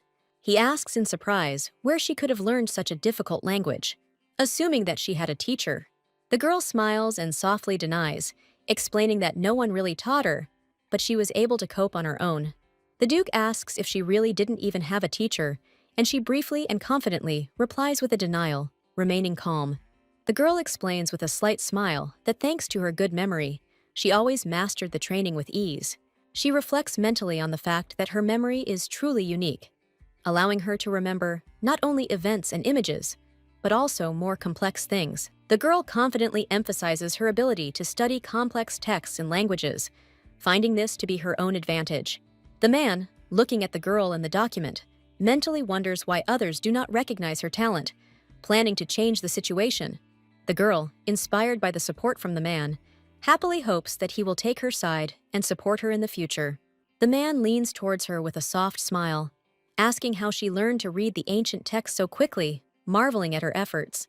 The girl, slightly embarrassed, assures in a loud and joyful voice that she really likes these activities and is ready to continue. Grandfather, touching her shoulder, makes a serious proposal to work together on the translations of the text, leaving the decision up to her. He invites her to come every 3 days to study ancient texts together, unobtrusively drawing her into the topic. At the same time, he emphasizes that this is not a mandatory activity, allowing her to refuse if the matter seems boring or uninteresting. Jana, thinking about the offer, agrees, but slyly adds that she hopes to receive a worthy reward for her efforts.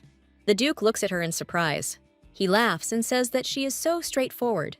The man smiles slightly, asking how he can help her, waiting for a clearer answer to her words. The girl feels that his support will definitely be on her side, but she has not yet voiced her specific desires. She admits that the best reward for her would be the time spent with him. The man reflects thoughtfully on her isolationist upbringing, admitting that she clearly lacked company and attention. The girl calmly replies that she was indeed always alone in the extension, accepting this with her usual humility. With sad irony, she complements her words with thoughts about how poor Jana was left all alone, emphasizing the current situation. The girl cheerfully talks about how he will now appreciate and be proud of her, since she has proven her skills and efforts. Jana, with a joyful expression on her face, agrees to permission to leave, wishing her grandfather all the best in a soft voice. As she leaves through the spacious doorway, she waves her hand playfully and says with a smile that she had a lot of fun spending time with him. With inspiration and a sense of triumph, she jumps up, as if celebrating her success and believing that she has managed to win over the head of the family to her side. He felt sorry for Jana and didn't know what to do. Even though he was a rather principled person, he also had soft traits. The girl talks about how she can now give up her loneliness in the monastery and start helping her grandfather. With burning curiosity, she wonders what Roman will be like, anticipating his displeasure with her presence in the main building. Inspired by her own determination, she is determined to prove her worth and show her best abilities at any cost. In the garden, under the warm lighting, several important figures were gathered for discussion, creating the impression of a serious conversation amid exquisite luxury. Roman, addressing his father, obviously begins to touch on an important topic, looking slightly worried. The head of the family calmly asks his son a question, expecting him to give a more detailed explanation regarding the conversation that had begun. The young man admits that many events have occurred during his absence, adding that this is especially true regarding the situation with the greenhouse. When asked what led to these circumstances, he awkwardly tries to find an excuse, apologizing for his explanations. With a grin, he says that he intends to strengthen security and is considering various steps, including cooperation with the alchemy department. Roman tries to impress upon us that there is no reason to worry, saying this with a firm intonation. The son calmly agrees with his father, expressing hope that the previous mistakes will not be repeated, and the situation will normalize. The head of the family emphasizes that poisonous plants should not enter the world, to which the son firmly replies that he understood his words. He confidently assures that he is aware of the responsibility and promises to be extremely attentive and caring in this important task. The Duke notices that Jana has changed a lot lately. He says that he saw her a couple of times and noticed that she is now more bold in conversations. Roman says that she used to be afraid to leave the room, but now she suddenly became serene. He says with a smug smile on his face that she caused him a lot of problems. The father, with a stern look and raised an eyebrow, asks what exactly he means. The Duke states that she used to be quiet and inconspicuous, but now she behaves much more actively, addressing him with a slight reproach. Embarrassed by the words, which sounded like an accusation of indifference, the young man tries to justify himself to his interlocutor, nervously addressing him. The woman, thoughtfully resting her hand on her chin, confirms that Jana has indeed always been modest and inconspicuous. The Duke and the woman continue their discussion, coming to the conclusion that recently she has not only become physically stronger, but also shows noticeable curiosity, wandering around the surrounding areas. The woman adds that she does not avoid visiting dangerous places such as the greenhouse. The woman's hands carefully place a cup of tea on the table, while she draws the attention of her interlocutors to the girl's age, emphasizing that they are about the same age as Nabel. Looking at the reflection in the cup of tea, the woman points out the sensitivity of children of this age, emphasizing that much escapes the attention of even the most attentive adults.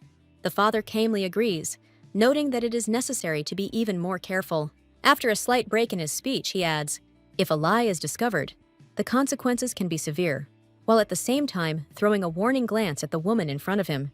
Realizing that not everything went smoothly, the man says with a tired look that he is not satisfied enough. Lost in thought, he remembers how much time he devoted to other concerns and how little attention he paid to Jana, which is why he involuntarily feels guilty. Having decided to change his approach, he accepts responsibility for his actions, promising to be more attentive and caring in the future. Those sitting at the table agree that they will be able to take care of her, assuring each other of their readiness to fulfill their obligations. The father declares that he does not intend to send the girl to a monastery yet, clearly emphasizing his determination. He explains that the girl decided to help him with something, but keeps the details a secret, only adding fuel to the fire of his interlocutor's curiosity. Having assured her that nothing important had happened, the man suggested discussing everything later, changing the subject of the conversation and refusing to go into details. Considering the girl's lack of a full-fledged mentor, everyone at the table begins to think about the possibility of finding her a personal teacher. The woman, thoughtfully pronouncing the name Lucien Parnell, adds that this candidate could well be suitable for the role of mentor. She says that he is young, but very smart. The woman asks, slightly embarrassed, why he was suddenly so interested in his mentor's student achievements. The Duke, noticing the woman's agitation, hastily assures her that if Lucien is not suitable, they can turn to another candidate. He orders that all documents concerning the teacher be collected and sent to him as soon as possible. Having said the last word, the man leaves the terrace. He says goodbye to everyone, leaving behind a clear sense of tension. Roman, with a stunned expression on his face, exclaims, surprised by the girl's action, and his emotions seem to be a mixture of bewilderment and anxiety. The gentle gesture of touching hands calms him down, as the girl, by saying his name, tries to bring balance back into their conversation. The woman says that no matter what this girl does, she will never be able to go against their plans. A man with a confident and cold look claims that the girl will be forced to obey their will. The wife says that their carefully thought-out plan cannot be destroyed just like that. After dinner, the family members take a stroll through their family mansion, and arriving guests are soon accommodated in an entire extension reserved for their needs. The gaze shifts to the arriving committee of knights, whose presence is symbolized by swords and weapons, adding even more significance to the atmosphere of a formal banquet. The girl runs away from the training area with a disgruntled expression, claiming that she has lost her only place to exercise, while the knights go about their business loudly. Running into the forest, she breathes a sigh of relief, deciding that this will become her new place to run, and hopefully thinks that the knights will soon leave their territory. She notices an unfamiliar young man with red hair kneeling by the river, but her sudden stop causes slight confusion. The sunny forest setting becomes the backdrop for their first meeting, in which both characters study each other cautiously without saying a word. The girl, looking at the boy in surprise and tension, mentally wonders who this strange stranger is who has so unexpectedly appeared on her path. Her gaze meets the eyes of a boy who, standing in the shade of the trees under the golden light of the sun, makes an indelible impression on her. The girl, trying to understand who is in front of her, suggests that the young man could be her cousin or distant relative, but he only says hello briefly. The boy asks if she is from Tuslan's castle. The two characters stand silently, exchanging interested glances as an awkward pause fills the space between them. The young man asks Jana if she is a member of the castle's knightly troop, suggesting that she might be an ambitious knight. Her thought of the ambitious knight echoes through her mind, sharply increasing her excitement, which is reflected in the gleam in her eyes. The girl, with a self-confident smile, suggests that he guessed her resilience from her physical form, but the young man calmly notes that he simply saw her running. The embarrassed girl closes her eyes and smiles, mentally wondering if her progress has really become so noticeable. Cutting off the conversation, the girl decisively declares that she is going to finish her training, stopping the young man with a hand gesture. As she runs along the path, surrounded by sunlight and the greenery of the forest, she thinks about doing 2 more laps of the run. While running, she notices something strange. The sound of the footsteps she hears does not match her own steps, causing her to become wary. Turning around, she notices a young man running after her and angrily asks why he is chasing her. Jana wonders if it is really so important for him to know about her belonging to the knighthood. He stops and stares at her in the sunlight. The girl notices blood on her leg, but does not immediately understand the cause of the small but noticeable wound. The boy offers to help her, but she panics and loudly declares that everything is fine, desperately trying to avoid awkwardness. Lightly pressing her hand on the wound on her leg, she calms herself down, but mentally remains embarrassed by the embarrassment that has occurred. The girl, stepping aside with relief, thinks that if her friend had seen her, the ridicule would have continued forever. But the young man suddenly begins to speak. He looks at her and notes that she is very persistent. But this remark only causes her bewilderment. The young man states that he likes goal-oriented people, but immediately clarifies that his words are far from personal interest. Reflecting, he admits that he himself does not understand the reason, but he really wants to talk to her, as if something connects them. The fair-haired young man with a warm smile says that if they meet again, he will be able to teach her how to train properly. The girl is furious at his words, mentally indignant at how he dared to offer to teach her. Closing the heavy door behind her, she steps into the room and calls him strange, actively venting her indignation. Standing at the entrance, the girl, looking discouraged, interrupts her train of thought, noticing something that suddenly caught her attention. She finds the maid on the floor, curled up, complaining of a sharp pain in her stomach. The girl is alarmed to learn that the illness began after the maid tasted the treat that was served to the lady, and her eyes widen in surprise. She asks the maid to give more details, but before that, she strongly recommends that she lie down to recover a little.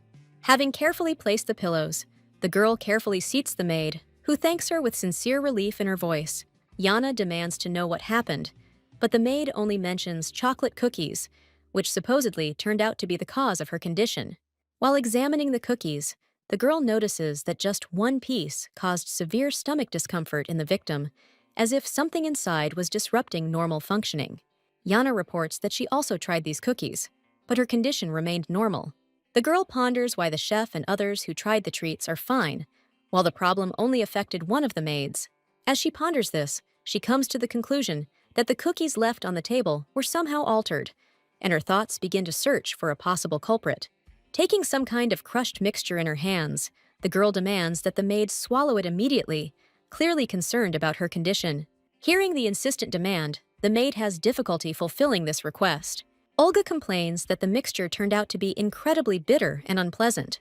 The maid visibly perks up, reporting that her condition has improved, while the girl, sighing with relief, asks to be more attentive to her health. After sharing her suspicions, the girl claims that someone deliberately poisoned her food, leaving the maid surprised and shocked. It could have been the second uncle, since Jana was always a hindrance to him. The girl reflects on the fact that it's good that she had medicine with her that could ease the situation.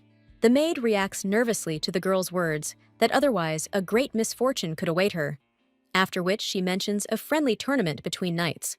The girl cautiously assumes that the tournament may be organized with the aim of hindering her, and her gaze becomes more focused. She confidently smirks as she states that the intended obstacle is unlikely to work. The determined girl says that she will definitely go to the tournament, demonstrating her readiness for the upcoming events. After asking if there are any cookies left, she asks the maid to carefully cut them and pack them for later use.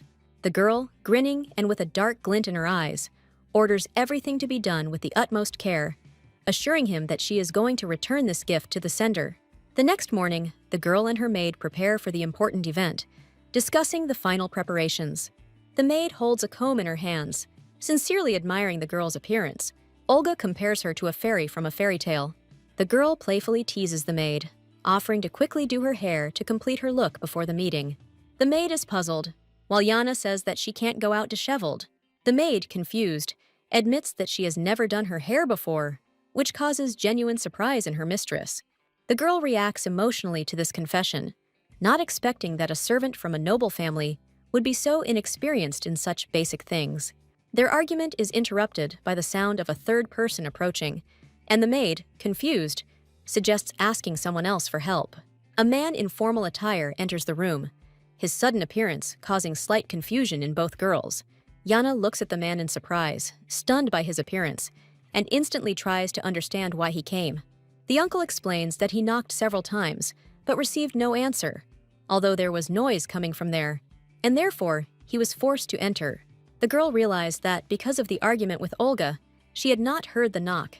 The man, looking at her carefully, notices that she doesn't seem ready yet, and his words mix concern and a slight reproach towards her. Jana says that she didn't think it would be like this, but it turns out that it is. A young man looks away attentively with a thoughtful, silent gaze that emphasizes his strength and calmness. A man sitting next to a luxurious table decides to help and picks up a comb. The girl and the maid loudly express their surprise, their eyes wide open and their facial expressions showing unexpected shock. The man calmly invites the girl to go with a casual look, but his confidence only causes objections and panic in the heroine. The girl, frowning and holding back her displeasure, ponders whether she can trust the man as he carefully touches her hair. Jana, with amazement and even indignation, wonders where the man got such skillful hair-handling skills from. Watching his actions, the uncle sternly asks the maid to bring the hairpins, and she, slightly confused, goes to carry out the order.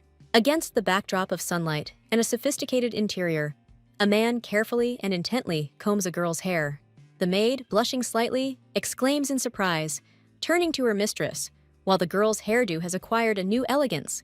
The girl, with wide eyes, looks at her reflection in the mirror and is amazed at how great she looks with her hair done. The girl, embarrassed and thoughtful, asks for opinions on her new hairstyle, emphasizing her natural desire for approval. The man receives thanks from the girl, who tells him that she appreciates his efforts, while the maid also expresses her admiration. Reflecting on the fact that her uncle is not married and has no children, the girl is surprised by his skill, realizing how exquisitely he does hairstyles. The girl's imagination paints a funny and romantic picture. A man surrounded by women easily demonstrates his magical abilities, making them happy. The girl reminisces about her teacher, who also had the skills to create hairstyles, explaining that he cared for orphans. A flashback shows a male teacher who, despite his strictness, skillfully braids hair, standing out in the cozy but modest surroundings. The girl thinks about the teacher with slight sadness, remembering his care, and sighs slightly, looking into the distance. She suddenly flinches, hearing her name shouted with embarrassment and excitement, and turns around in surprise. The uncle calmly reminds the girl that it is time to go, and, rising, she readily and with slight joy agrees, stepping loudly across the floor. The girl, slightly lifting the hem of her dress, quickly approaches with a cheerful smile, attracting attention with her enthusiasm and impulsive energy.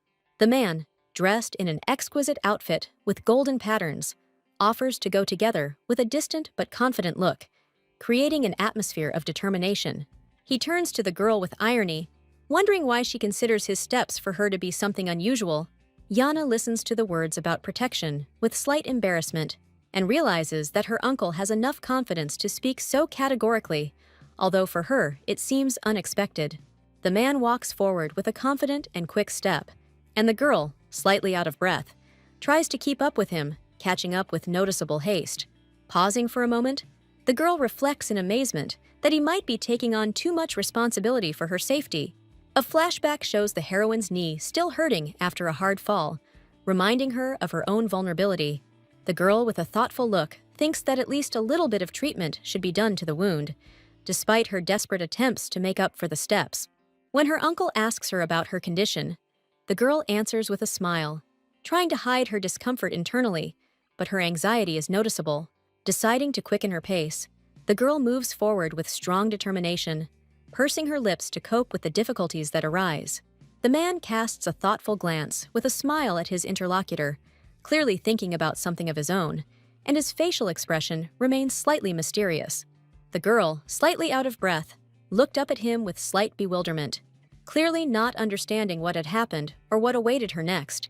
The heroine finds herself in his arms, surrounded by the glow of soft light and scenery. The girl tries to reassure the man that she is completely fine. Her voice sounds worried. The man, holding her back, coldly remarks that with her steps, she will not be able to keep up with his pace, which causes the girl to become slightly indignant. He grumpily reminds her that he has already spent enough time on her hair, claiming that this is the only way he can be on time, which irritates her. The girl, still in the man's arms, looks at his shoulder with noticeable annoyance, internally agreeing with the current situation. As the man walks down the long corridor, he carries her, and the girl wonders with doubt why his actions contradict his rude words, creating even more mysteries for her. The focus is on the majestic Knights Stadium, where a lively atmosphere of spectator anticipation reigns before the upcoming trials. The spectators, filled with curiosity and joy, discuss the nightly tournament taking place between the Holy and Phantom Orders. The three knights discuss the upcoming tournament with enthusiasm, confident of their victory, and celebrating the fruits of their many training sessions. In the stands, occupying places of honor, two men in elegant outfits wait with dignity for the start of the competition. The Duke, noticing the beautiful weather, expresses confidence that the tournament will be held with dignity, and also wonders about the possible appearance of Jana. His interlocutor explains with a slight smile that the girl seems to be feeling a little unwell, which surprises the gentleman. The man sadly reflects on how nice it would be to watch the tournament together, emphasizing the obvious sadness over Jana's absence. At the girl's cry, the elderly man turns his head, raising his eyebrow in surprise at the unexpected call. Uncle holds Jana in his arms. Grandfather notes with restraint and respect that they arrived together. The uncle explains that he is a little late because of the girl's injury, while apologizing to defuse the situation in the presence of the elders. The grandfather, with a kind smile, notices how sweet the girl looks today and lightly pats her on the head. The girl shyly thanks while the background atmosphere becomes bright and warm. Jana notes with some embarrassment the strange expression on Roman's face, assuming that he might be ashamed of her sudden appearance. She is about to share her important words with her grandfather, but he is clearly disturbed by her unexpected behavior. The girl stares, noting someone's arrival, her face showing a mixture of embarrassment and slight excitement. A girl with green eyes in an elegant dress speaks tenderly to her uncle, looking happy and slightly embarrassed by the meeting. In front of them is the daughter of Karen and Roman, whom Lynn saw in Jana's memories. The girl, with open arms, joyfully greets the man, mentioning how long she has been waiting to meet him, and looks very happy. Uncle cheerfully asks Nabel about her affairs, inquiring about her condition, and she answers briefly and calmly. The girl notices the tension in the conversation, embarrassed by her own words, but kindly continues to share the conversation. The man, with an apologetic expression, gently explains his busy schedule at the estate, asking if she can understand him. The girl with green eyes and a gentle smile looks calm and confident as she stands in her delicate blue dress, surrounded by soft light. She smiles sincerely, inviting you to go horseback riding together. Her voice sounds cheerful, emphasizing her easygoing nature. Jana notices that the girl is 2 years older than her and wears jewelry suitable for an adult woman. Although she looks casual and easy, it is obvious that the girl is the beloved and only child in the family. This is felt in her confidence and manners. Jana and the stranger's gazes meet, and Jana thinks that it would be better to pretend that she doesn't notice her. But a moment later, deciding to be polite, Jana waves her hand in a friendly manner and addresses the girl with a good-natured greeting. The girl's eyes glow a bright green as she stares, leaving Jana slightly confused by her reaction. The girls pass each other, their silhouettes remaining in the shadows, which creates a tense and slightly mysterious atmosphere. Jana looks around in surprise, her face showing obvious bewilderment and an attempt to understand the meaning of what is happening. The girl, turning to her father, gently says goodbye before the start of the competition, her entire facial expression exuding respect and calm determination. The father calmly responds to his daughter's words, reminding her of her place in the middle, which slightly embarrasses Jana, who is standing nearby. Jana always knew that Nabel was a snob, but she didn't think it was that serious. The girl realizes the stranger's hypocrisy, demonstrating her determination to no longer underestimate her. The reader is presented with an image of a girl in a magnificent dress, filled with subtle beauty and confidence. Her status is shown through the seriousness of her image. The maid prepares to talk about the situation within the Tuslan family. and its members with confusion, showing visible tension. Jana insists on details, surprising the maid with her seriousness, which adds a touch of light humor to what is happening. Hearing the maid's decision to reveal the details, Jana is genuinely happy, her face glowing with enthusiasm and curiosity. The maid begins her story by describing the atmosphere in the house, comparing it to a battlefield. The environment, the maid explains, is driven by a power struggle, which causes visible concern on her face. The conflict between the two rivals for the position of head of the family is reflected in their tense glances. Leonhard Tuslina, head of a powerful family, is depicted in a majestic portrait that stands amidst a halo of luxurious decor. The maid explains the family structure, mentioning 4 sons and 1 daughter, emphasizing the importance of each family member. The youngest son is studying away from home, which gives him a special status among his brothers. The 4th son, who achieved a lot at an early age, stands out for his determination and has already managed to get married, which emphasizes his maturity.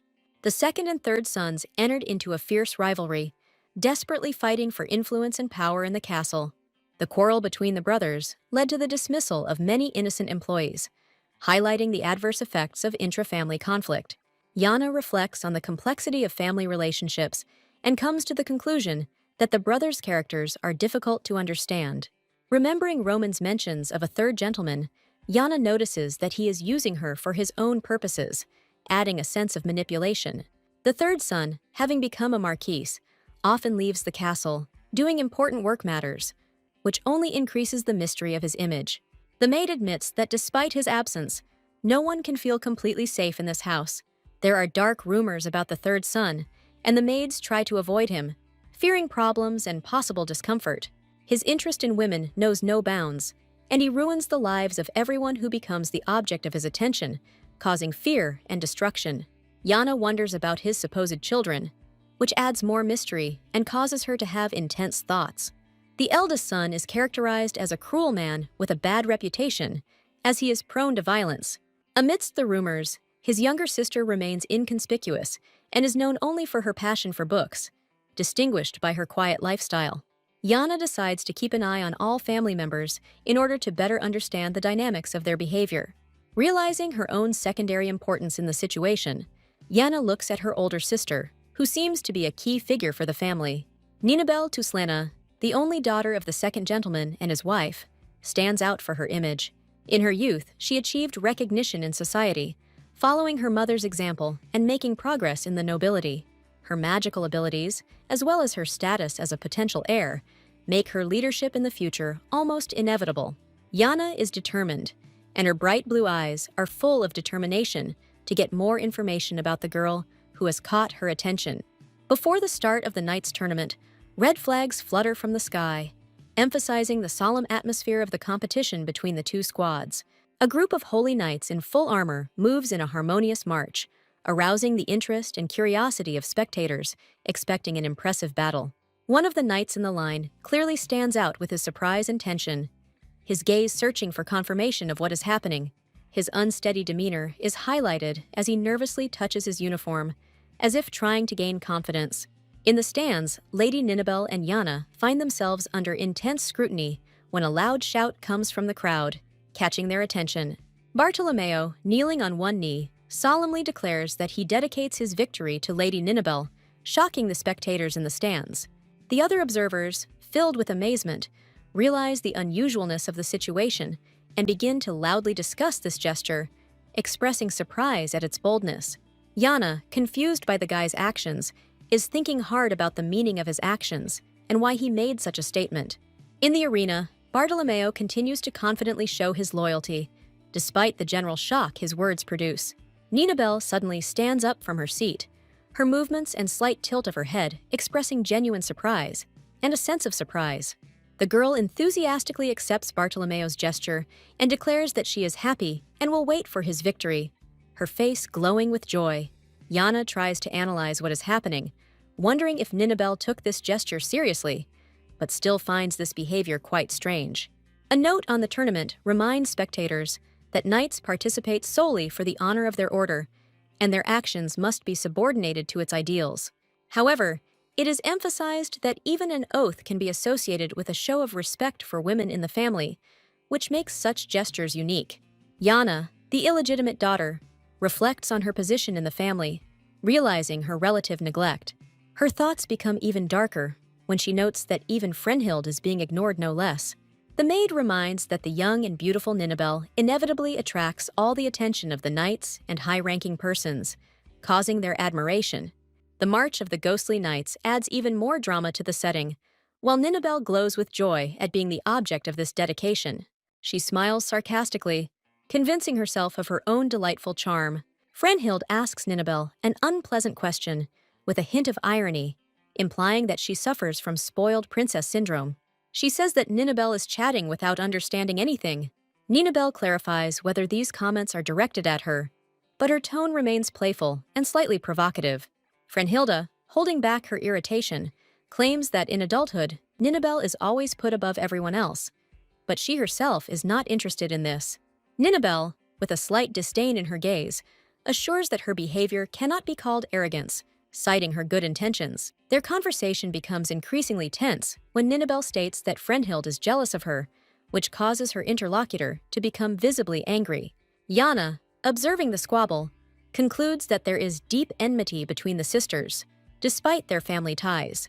Nabel turns her attention to Jana, engaging her in conversation, but she seems confused by the sudden question. Internally experiencing humiliation from her sister, Nabel admits that she does not know how to cope with her situation. Nabel decides to ask Jana what she would do in her place, causing surprise and confusion in her younger relative. Jana looks at Nabel thoughtfully, wondering how she should answer such a difficult and unexpected question. Sensing the tension in the conversation, Nabel apologizes to Jana for her words, explaining that they were accidental. Nabel says that Jana will never shine like her, neither in this life nor in any other. Watching the events unfold with restraint, Jana is stunned by the awkwardness of the situation, and her internal tension increases. The logic of Nabel's provocative behavior gradually emerges in Jana's head, but she understands how stupid it is to fall for these tricks. Remembering more painful moments in her life, Jana perceives the current situation as insignificant and not worth worrying about. Jana is afraid of getting into more trouble if Nabel starts to show too much interest or care for her, so she decides to be reserved. She decides to pretend that she doesn't understand anything, let her continue to humiliate her.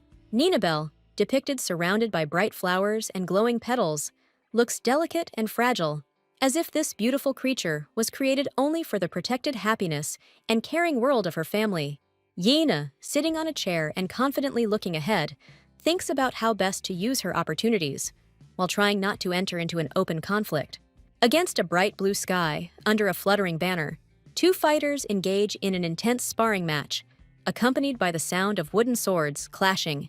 The fierce young man with a serious look grips his training sword tightly, showing confidence and readiness to confront his opponent. Amid the sound of clashing swords, the admiring comments of spectators sitting on the balcony echo, highlighting the impressive skills of the combatants. The girl watches what is happening carefully, wondering if the opponent's techniques are connected to the special features of their family or the mysterious ghost knights. The hand, raised in a threatening motion, suddenly comes down with force, resulting in an unexpected blow, causing Jana to stagger and lose her balance. Worried about what happened, Jana holds her head and is surprised to realize that something unexpectedly just harmed her.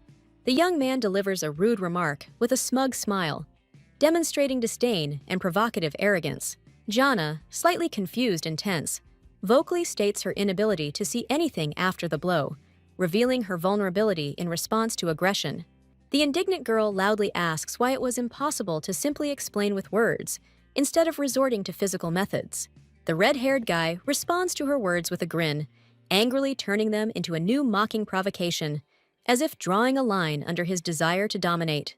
He angrily interrupts her attempts to justify herself, sharply demanding that she shut up, accompanying his words with an angry gesture. However, Jana unexpectedly blocks his intentional gesture, confidently showing that she is not going to give up easily.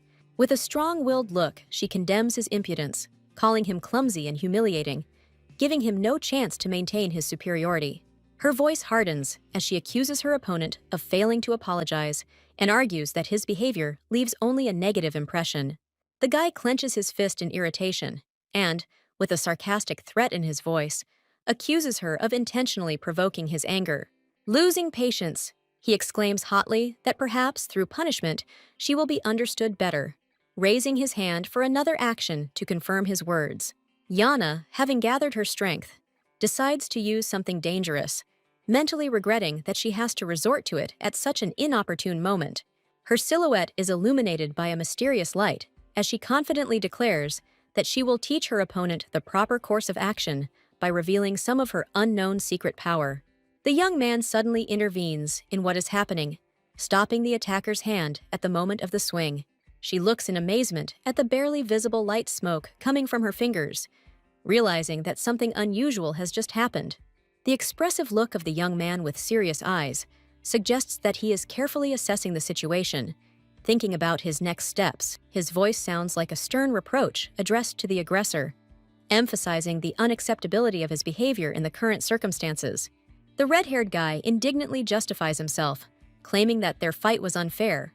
Watching the event, Jana reflects on the unexpected help provided in time, glad that she did not have to use her power to the end.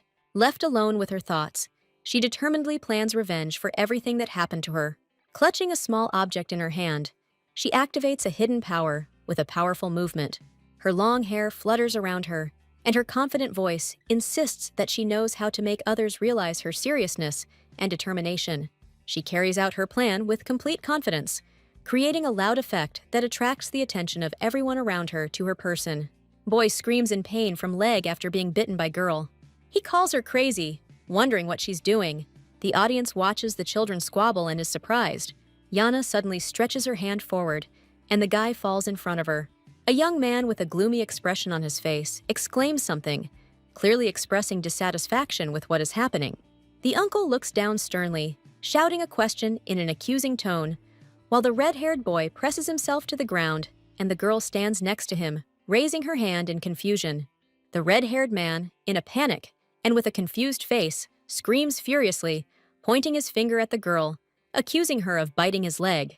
The rest of the onlookers whisper in confusion, discussing how something like this could happen to a girl who looks vulnerable. Jana turns to her uncle, who stands there irritated.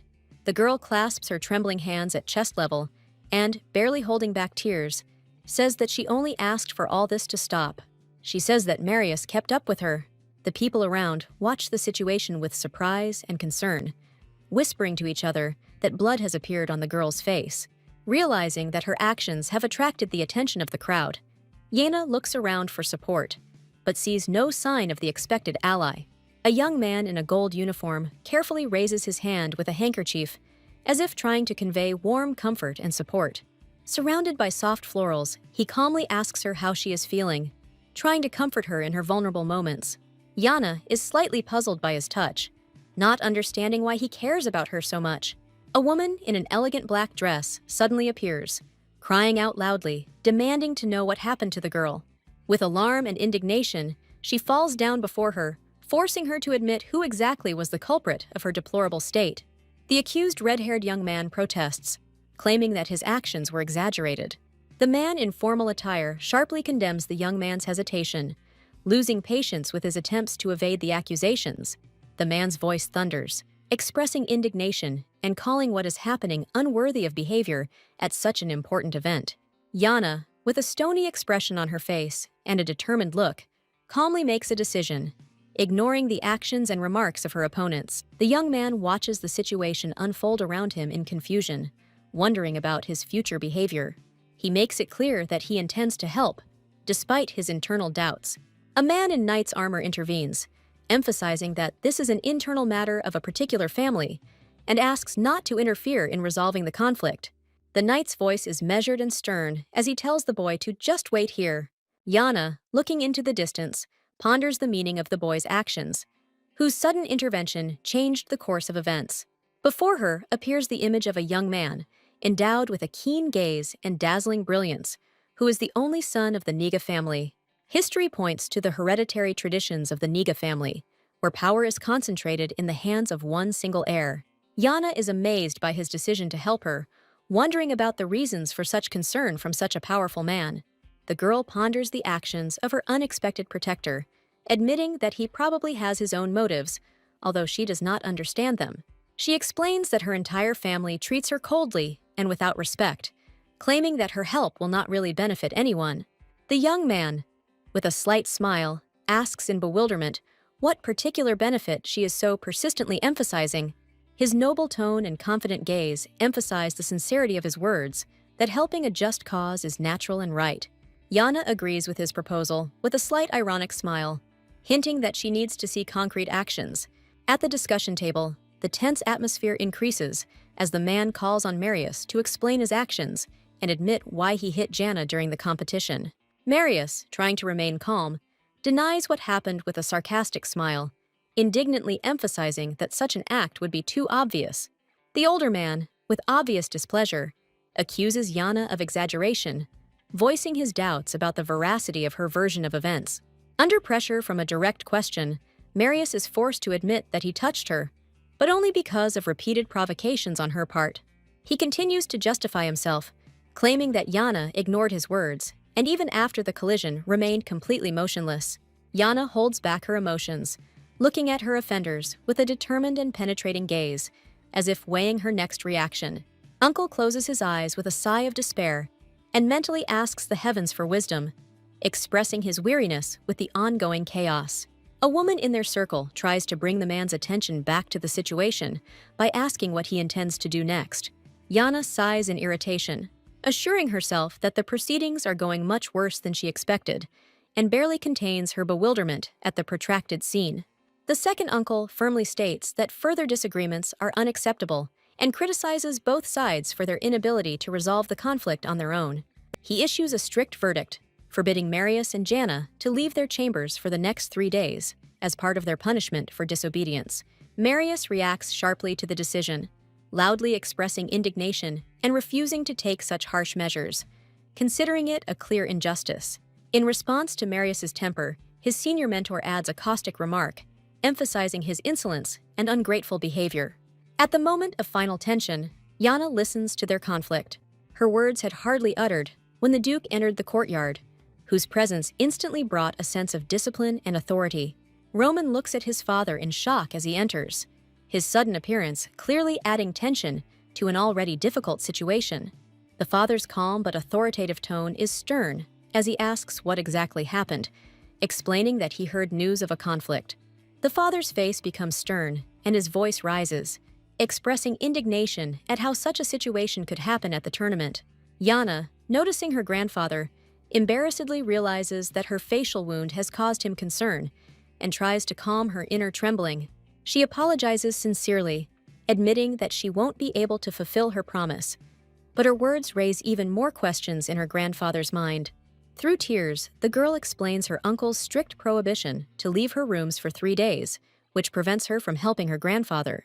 The grandfather hugs his granddaughter and encourages her, assuring her that everything will work out and she shouldn't worry so much. The father, with a stern look, demands an explanation from Roman, forcing him to tell an honest story about the incident that occurred. Roman tries to justify himself, claiming that their argument was not as serious as it might have seemed at first glance. But the grandfather, seething with anger, abruptly interrupts Roman, indignant at how he could treat the obvious damage caused to the girl so lightly. Under pressure, Roman defends himself, arguing that the children should be judged fairly and stressing the lack of witnesses who could corroborate their words. At this point, another uncle appears, confidently declaring that the evidence does indeed exist and that he himself is ready to provide it. Roman is at a loss when he hears words of hope for confirmation from the other side and begins to realize the seriousness of what is happening. Uncle brings a witness named Jiha from the Niga family. Ji's authoritative presence finally changes the atmosphere in Jana's favor. Surprised, Roman asks again, confirming that Jay really does belong to the powerful Niga family. Jana feels a mixture of relief and bewilderment as she thinks about it. Who would have expected that Ji Niga would become her immediate protector? Jia introduces himself with dignity and confidence as Jay Niga, emphasizing his readiness to tell the whole truth about what happened. With a serious expression, he states that he saw with his own eyes how Marius hit Jana during their conflict. Marius, with a nervous smile, tries to justify himself, claiming that what happened was just a misunderstanding and demonstrates insincerity in his words. The young man looks with apprehension and cold-blooded severity, noting that obviously, in such a case, the victim could not have been injured. Marius's past actions come to mind in the form of his insults and attempts to continue using force despite what was happening. Ja carefully hands over the handkerchief with bloody marks, immediately adding weight to the evidence against Marius. Roman looks at the handkerchief in shock, realizing that the material evidence presented before him has become an irrefutable fact. With a sudden change in mood, Roman indignantly reprimands Jana for her silence and lack of initiative in facilitating the proceedings. Jana, hiding her emotions, looks at Jay with awe, knowing that his intervention has already said everything for her. Uncle, with confidence and exaggerated calm, declares that further discussions are unnecessary since the evidence has already been presented to everyone. His sharp gaze is directed directly at Roman, emphasizing the obviousness of the facts and disregard for any attempts to downplay the seriousness of the situation. Roman, realizing the futility of further justifications, falls silent under the intensification of the critical remark coming from his brother. A woman watching the scene expresses deep concern, instantly offering immediate medical assistance. The grandfather, leaving, stops at the edge of the terrace, realizing that the truth has been established and the balance of justice has been restored. His parting remark establishes order, sounding with a note of satisfaction from the conflict resolved. Grandfather thanks Jay for his actions, noting in him the maturity and responsibility of an adult. The young man smiles casually and replies that he simply did what he thought was right, emphasizing his modesty. The grandfather concludes his visit, leaving all participants of the proceedings to rest after the emotionally charged event. Jana, with emotions on her face, loudly calls out to Jehu, gratefully opening up her feelings for his help and support. Her face lights up with genuine joy and relief as she expresses her gratitude for him protecting her in such a difficult moment. Jay, having seasoned the gesture with a slight raising of his hand in a farewell movement, casually leaves, leaving behind a feeling of light and warmth. Under the arches of the bright hall, the family gathered around the table, and the head of the family announced that it was time to sum up the results of their discussion. The red-haired boy nervously clenches his fists, glancing at those around him and clearly feeling their pressure on himself. The Duke looks sternly, questioning the young man's excuses. Under the pressure of the question, the red-haired guy, looking up in confusion, tries to justify himself before the powerful figure. Pretending to be nervous, the young man makes excuses about the blow, but quickly adds that the wound on his face is definitely not his fault. The man screams and angrily accuses the young man, calling him a little bastard. Raising his voice vigorously, the head of the family is indignant that the young man continues to find excuses instead of admitting his guilt. A stern man declares that the boy needs a lesson in good manners, leaning over him menacingly. The red-haired boy's face is distorted with fear as the adult threatens to forbid him from taking part in important family matters. Bending his head under the pressure, the boy answers in a strangled voice that he understands, his appearance expressing his submission to the situation. The girl watches what is happening, noting to herself that the punishment seems unfair to the guy. With a slight gesture, the girl expresses satisfaction with the outcome. Her words soften the tension, but cause the guy a new shock. The red-haired guy grabs his tie in a fit of emotion. Unable to bear the situation, he rises from his chair, spilling out his confusion and inner rage onto those around him.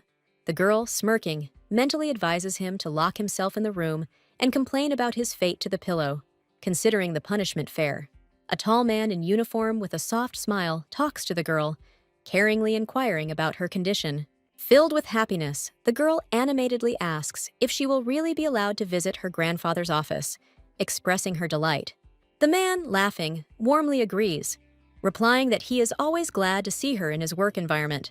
He gently strokes her head, promising that he has prepared for her everything she loves, which causes her sincere delight. The emotional moment is interrupted by the sudden intervention of a young man. Uncle points out the lack of time and says he will take care of the rest. Near a majestic fountain, under multifaceted arches, two people stand together. The man turns to the girl, calling out her name, his voice filled with slight intrigue and anticipation of an answer. Uncle asks if she has forgotten about his request 2 years ago.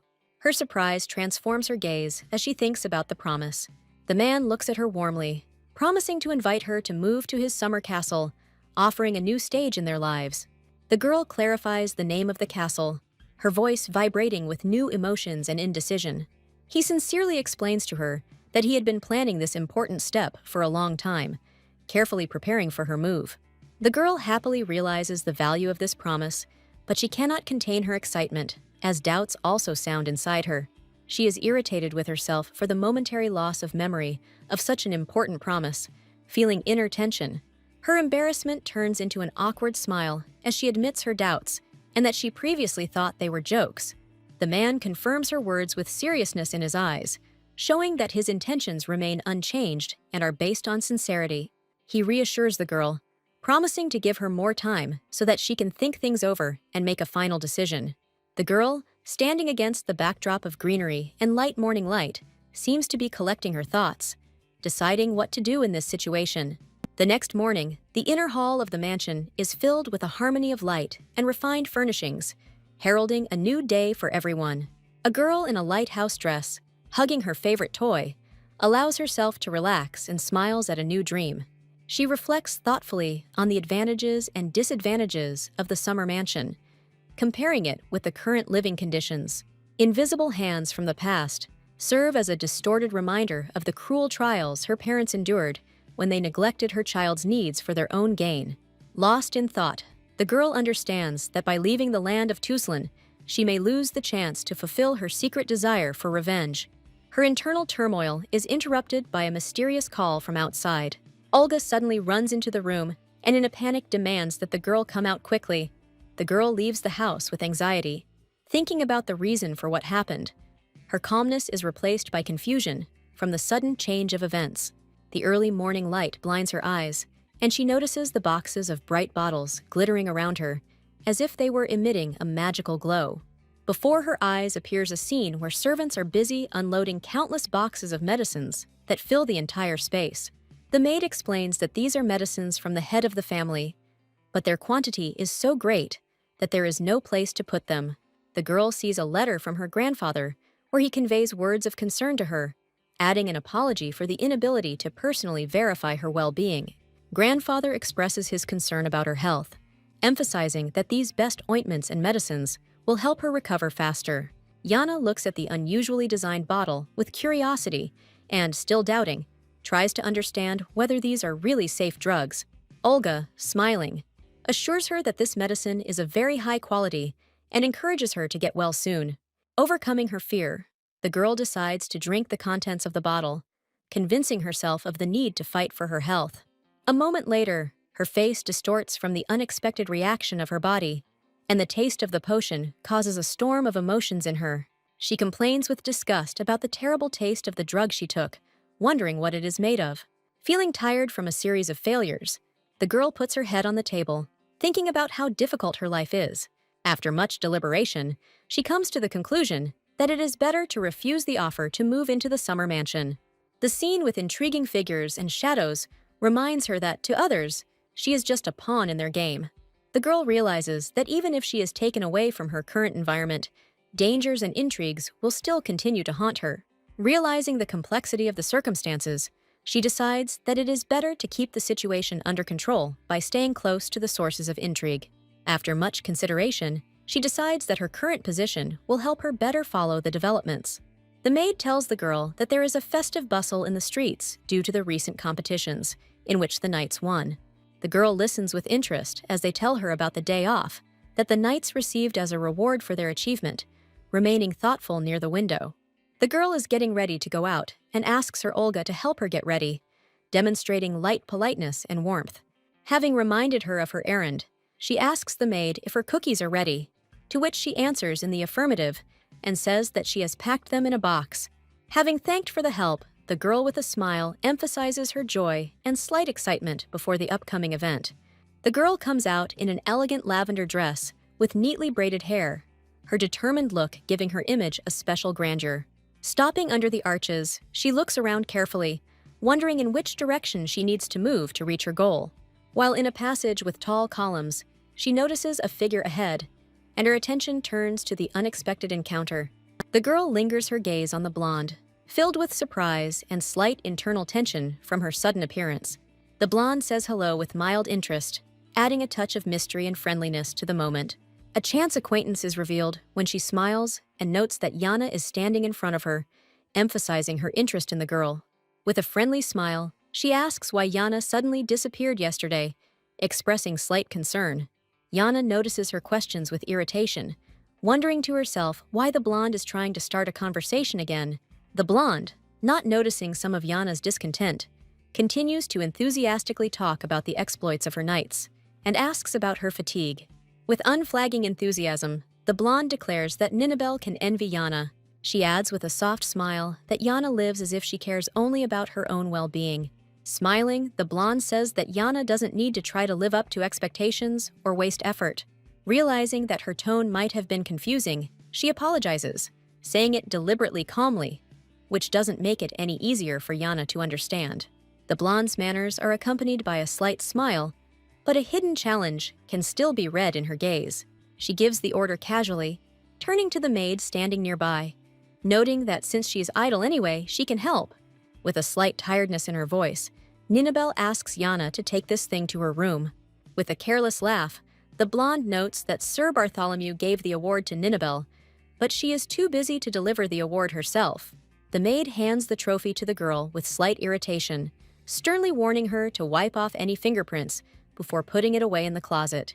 Jana, holding the trophy in her hands, silently listens to the instructions, outwardly agreeing, but inwardly thinking about her next steps. The blonde, with a thoughtful look, suddenly softly calls out to the girl, calling her sister, as if for the first time paying direct attention to her. With an expression of feigned goodwill, Jana reproaches her sister for ignoring her dignity, equating her with dirt. Slightly stunned by such a speech, the blonde, with a tense smile, quietly clarifies what she heard, clearly hoping for an excuse. Jana, smiling, says that nothing terrible happened and is sure that her sister will not act as she is trying to accuse her of. She resolutely declares that she will take the trophy herself, taking a step towards her duty despite her inner turmoil. The blonde is silent, watching Jana, but her gaze betrays confusion, as if she was thinking about something important. Jana looks away, taking the box, and her sister is surprised that such a sudden change of mood could have happened to her. Now everything becomes crystal clear to Jana. She reflects with slight irritation that Nabel is not at all kind, and that her words always carry a hidden threat. Her thoughts are filled with determination to expose all those who considered her a pawn, to make them realize the illusory nature of their own importance. Holding the trophy in her hands, Jana feels that she has finally got something worthwhile, and she intends to use it wisely. As she moves through the vine-lined arch, she begins to finally plan her next move.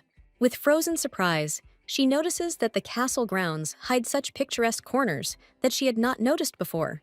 Her gaze is drawn to a bunch of ripe grapes, a scene that seems to symbolize the mysterious abundance of this place. By observing the surrounding nature, she begins to better understand the reasons for the arrogance and isolation of the representatives of the Tuslan family.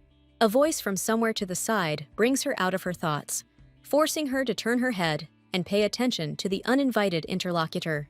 The girl standing in the high arch notices that the object in Jana's hands belongs to Nabel. Upon recognizing Frenhild, Jana becomes wary, realizing that her plans may change if their interaction takes an undesirable turn. The girl looms menacingly over her interlocutor, clearly forcing her to submit to her demanding words about the place being too visible. Her self-confident look and sly smile, accompanied by a warning of inevitable punishment for any mistake. Expressing inner doubt, Jana suggests getting rid of the problem by throwing the object into the canal so that no one will notice. Thoughtfully examining the object in her hands, the heroine reflects on the true motives of the red-haired girl and shares doubts about their general attitude towards the third person. Interrupted by the girl's voice, she is confused about the conversation, but immediately tries to focus, sincerely answering that she is listening. Full of doubts, but not giving up on trying to show empathy, Jana cautiously addresses her interlocutor by name, as if hoping for a change in the conversation. Noticing her attempt to show concern, she only dismisses it haughtily, denies any suggestion of concern, and does not lose her defiant mood. Seeing the girl's indecision, she slyly remarks that their meeting may be connected with a new interesting plan, causing bewilderment and slight protest in her interlocutor. Frenhild claims to have enjoyed Marius's pitiful appearance, clearly reveling in her own sense of superiority. Jana reflects on the complex and misunderstood relationships in her family circle, beginning to realize their disharmony. The red-haired interlocutor irritably notes that there is no point in expecting anything good. She doesn't want to listen to lectures from adults. Jana, left alone, stubbornly tries to understand the reasons for their behavior. But instead of answers, she only feels helplessness in the face of the situation. Realizing the coldness of the red-haired girl's words, he suddenly understands the sincerity of the advice he received, remaining grateful for it. Jana rethinks the unexpected behavior of her interlocutor, admitting that she did not expect her to be worried.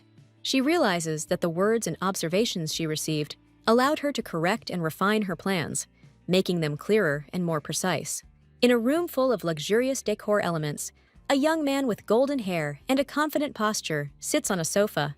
In the flashback, Jana desperately accuses another character of hurtful actions, reproaching him for unworthy words and inability to apologize.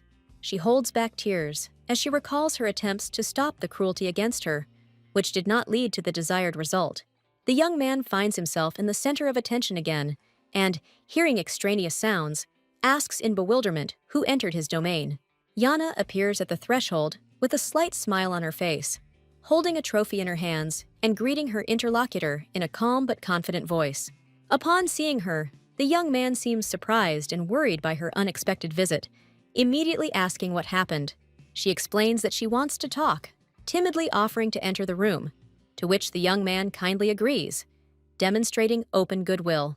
When she lifts the cup, the young man is surprised to realize that this is the very award for the victory, and with sincere joy, he congratulates her family. Genuinely interested, he asks with a puzzled expression why she brought the trophy, to which the girl mysteriously replies that it is still a secret. She adds that she is ready to reveal her secret only on condition that he fulfills a small request. Intrigued by her words, the young man accepts the offer, emphasizing that his interest is only growing. Sitting across from each other at an elegant table, they discuss the details, and the girl says that she needs to clarify something before fulfilling the request. She thanks him warmly for his recent help, reminding him that he said he did what he thought was right. Gradually, the young man's interest turns into a slight smile, and he notes with admiration that his interlocutor has an exceptionally good memory. The girl asks a new question, hinting at whether he still adheres to similar principles. He looks at her intently, as if considering her words, and replies that her question encourages him to be frank. The girl, slightly embarrassed by his words, assumes that the ridiculous situations she got into before could happen again. She thanks him for his concern, adding that there is a saying for such cases that describes the situation well. The young man jokingly remarks that it is not easy for a small mouse to cope with a big cat, filling the scene with a cheerful and friendly atmosphere. The girl reacts to his joke with a smile, expressing slight indignation, but the interlocutor apologetically clarifies that it was just a joke. With a kind smile, illuminated by warm rays of light, he confidently says that he is ready to help in any case, without limiting her desires. She asks again in surprise if this is true. The young man, looking at her, emphasizes that he wants to maintain a good image in her eyes. The girl looks at him in confusion, trying to comprehend the words she heard, which of course greatly excited her. The girl raises her hand in a gesture, as if trying to stop her interlocutor, and cries out words of surprise, clearly embarrassed by what is happening. Jana asks if he is going to propose an arranged marriage. With a slight smile and a sly squint, he pretends not to understand what she is talking about. He then directly states that he has no personal feelings for her, which makes her react to such a confession with confusion and some irritation. Sitting down in a chair and adopting a relaxed posture, he adds that there was no hidden meaning in his words, but tries to explain his position more convincingly. She, listening to his statement, smiles thoughtfully, noticing that his confidence is accompanied by a complete lack of shame for his actions. The girl looks around with confidence in her rightness and calmness in her eyes, and the young man continues to watch her with genuine surprise. He admits that it is precisely this trait of hers, her firmness and independence, that evokes in him sincere admiration. She reacts to his statement with surprise, as if trying to fully understand whether he really meant what he said. He, beaming with joy, confirms his words, explaining that he sees no point in lying about such obvious things. The young man points out that standing up for your principles and moving forward, overcoming difficulties, can be much more difficult than it seems at first glance. He admits that in reality it is quite a difficult task, requiring a lot of courage and bravery. The young man, with a rising smile, asserts that it is precisely her complexity and determination that make her a person who commands genuine respect. However, she asks again with slight doubt whether all his words were really serious, not entirely sure of his motives. He hesitantly remarks that perhaps in the future she will be able to achieve even more, even become the head of the family. He laughs and suggests that she think about the future, noting that you can never be sure what the future holds. Taking a small breath, he assures her that he hopes he was able to convey his thoughts to her and emphasize the seriousness of his words. She, in turn, honestly admits that she is not entirely sure how much she accepted his words, but tries not to show her doubts. Suddenly, the young man stands up and seriously asks what exactly he needs to do to help her. She, looking at his enthusiasm, notes with a mixed smile that he is ready for even the most thoughtless actions, which makes her feel warm and slightly embarrassed. The girl carefully places her hand on a simple folder, answering in a calm voice that there is nothing special in the request. Handing her interlocutor a folder, she asks him to keep her things, causing him to react in surprise and ask a short question about the contents. She, smiling with a mysterious note, warns that she is about to explain to him the details of her carefully thought-out plan. Meanwhile, on the street, another character looks around desperately, wondering where Miss Jana has suddenly disappeared to. The warrior, standing by the wall, sighs at the thought that he is tasked with watching it all the time, but his attention is distracted by an unusual sound or movement. He notices her at the edge of the canal and wonders with bewilderment what she is doing there, trying to understand whether this is an accident or something she has already done. The girl, not noticing him, throws something into the water, attracting his full attention and increasing his confusion. The warrior froze in place, watching as the movement of the object in the water caused splashes to rise. He tries to figure out with even greater surprise whether she actually dropped something or just faked it to mislead him. Somewhere else, a graceful girl with long golden hair looks on with slight amazement. She points with interest at one of the bottles of aromatic oils, emphasizing with her intonation the importance of this choice.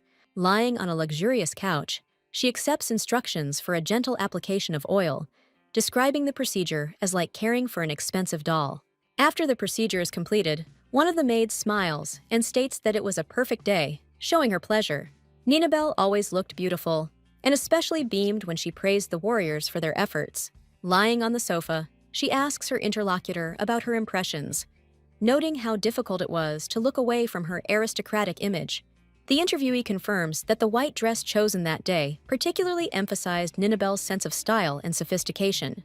With a lazy movement and a slight thoughtfulness, she mentions that many family members and guests may be absent from the upcoming dinner. The girl asks if those two are invited. Her maid confirmed that not only the hosts, but also the younger members of the family circle were invited to dinner, as had been announced earlier. She happily acknowledges how proud she is of her efforts, which have resulted in her achievements being recognized with statues and awards. The girl looks at the shelf with slight confusion, admitting that the statuette should be here, but for some reason it is not there now. She ponders the situation suspiciously, wondering how this could have happened if Jana usually always carries out her orders. Thinking about the strange changes in Jana's behavior, she remembers how shy she usually was, even when she was being bullied by Marius. However, she remembers that the day before, Jana unexpectedly behaved assertively and provoked a fight, which is not at all like her nature. At this time, Nabel greets the news of the Marquis' arrival with a joyful smile. Nabel's gaze notices the figure of the Marquis, quickly and confidently entering the room. Jana looks relaxed and contented as she is accompanied by the Marquis at the meeting, sparkling against the backdrop of the luminous details of her outfit. Looking at her updo and dress, Nabel remembers how she used to wear this look herself. Suspecting that it was Jana's inspiration, she confidently concludes that Jana is clearly trying to copy her manner, trying to live up to Nabel's ideal. Realizing that the imitation has gone too far, Nabel comes to the conclusion that Jana stole the statue to solidify her role.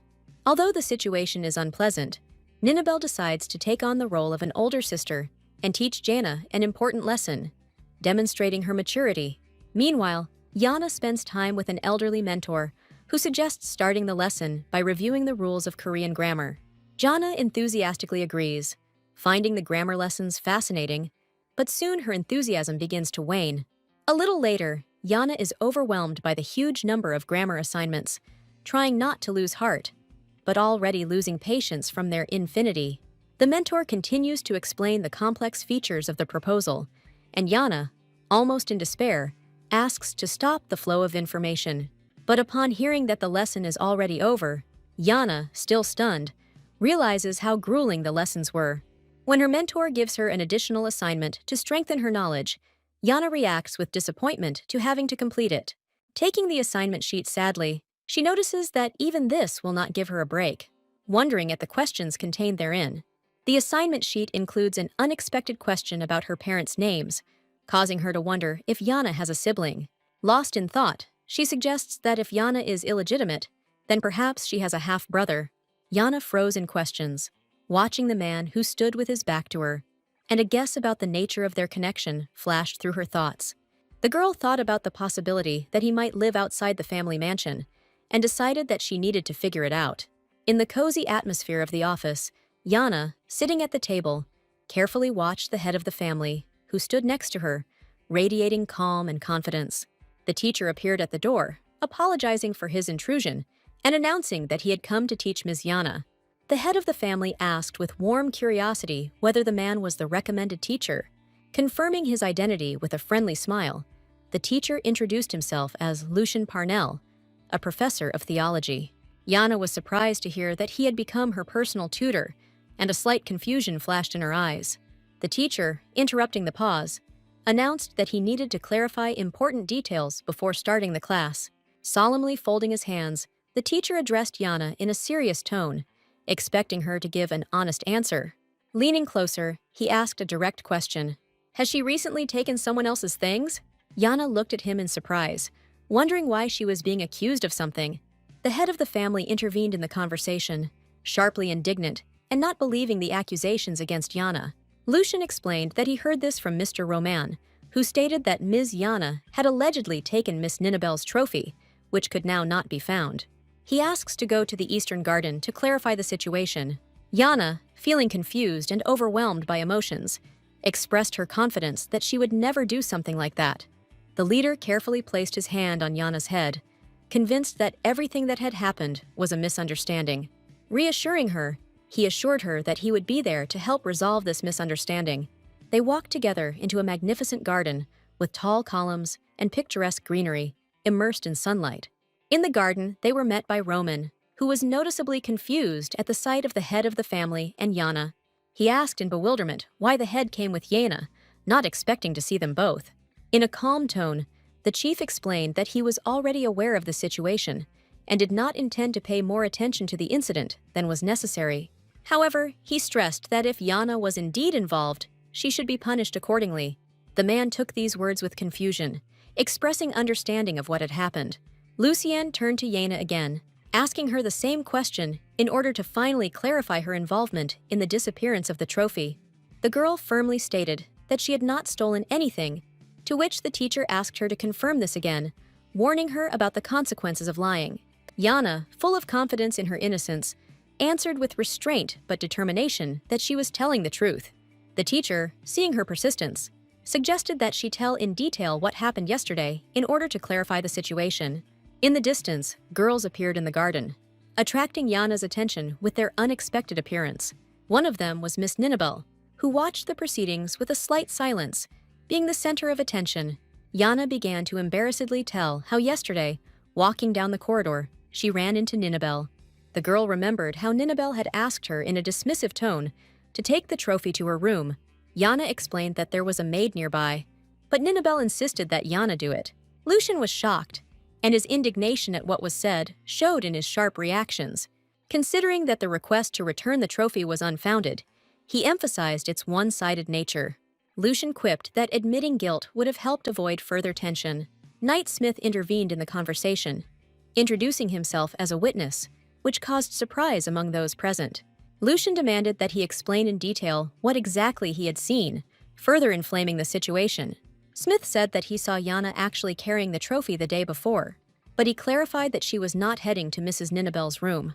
The knight recalls how, during the day, he saw Jana turn towards the canal and throw a mysterious object into it. With growing indignation, Jana loudly declares that she could not throw away the trophy. Standing tall and proud, she insists that she can prove her innocence. After clarifying the details, those present turn to the maid, who reports that the trophy was never found in Miss Ninabel's room. Pointing to the lack of evidence, the teacher concludes that Jana still remains the prime suspect. He tries once again to force Jana to admit her guilt, increasing the tension and pressure in the atmosphere.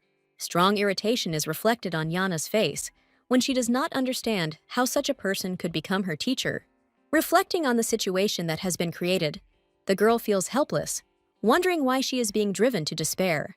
Nabel suddenly intervenes, loudly condemning what is happening and calling on the teacher to stop interrogating Jana. All eyes turn to Nabel, who attracts attention with her scream. She calmly states that she is fine and emphasizes that she is not at all angry about what happened. Leaning sympathetically towards Jana, Nabel expresses her support and tries to calm her down. Nabel softly recalls asking Jana to help carry the trophy, which may have caused the confusion.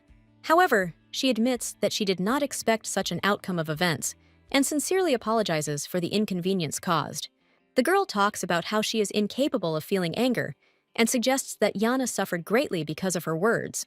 She notes that, despite everything that happened, this was already sufficient punishment for Jana. Nabel justifies Jana, emphasizing that she no longer holds grudges and is ready for reconciliation. To confirm her words, Nabel offers Jana a hug to share a moment of reconciliation and support her. She says that she forgives Jana. Speaking of her intentions, Nabel assures Jana that she will always be her older sister, wishing only the best for her. The teacher, struck by Nabel's kindness, compliments her, admiring her noble heart. At this time, the girls hug, capturing a moment of sincere forgiveness and restoration of friendship. Jana expresses her gratitude to Nabel from the bottom of her heart, calling her her sister. With a genuine smile on her face, relief is felt, and she calmly confirms that just a little bit more, and everything will be fine. But the next second, Jana condemns Nabel, reproaching her for being overly sentimental. Nabel asks in surprise what exactly Jana means. Confused by her words, Jana turns to her uncle with an appeal. Recalling all the troubles, Jana firmly states that she is ready to prove her innocence in the accusations. She moves on resolutely, insisting that those who can shed light on what happened be brought immediately. Roman expresses doubt about her innocence, adding further tension. Blaming her with irritation, he questions the need to involve outsiders in their family disputes. Jana responds by declaring that, as part of the glorious Tuslan family, she has the right to vote and will defend her honor. She condemns her relative, emphasizing that they are obliged to respect her and listen to her words. In a moment of intense emotion, Jana loses her balance and almost falls, while the head of the family calls her worriedly.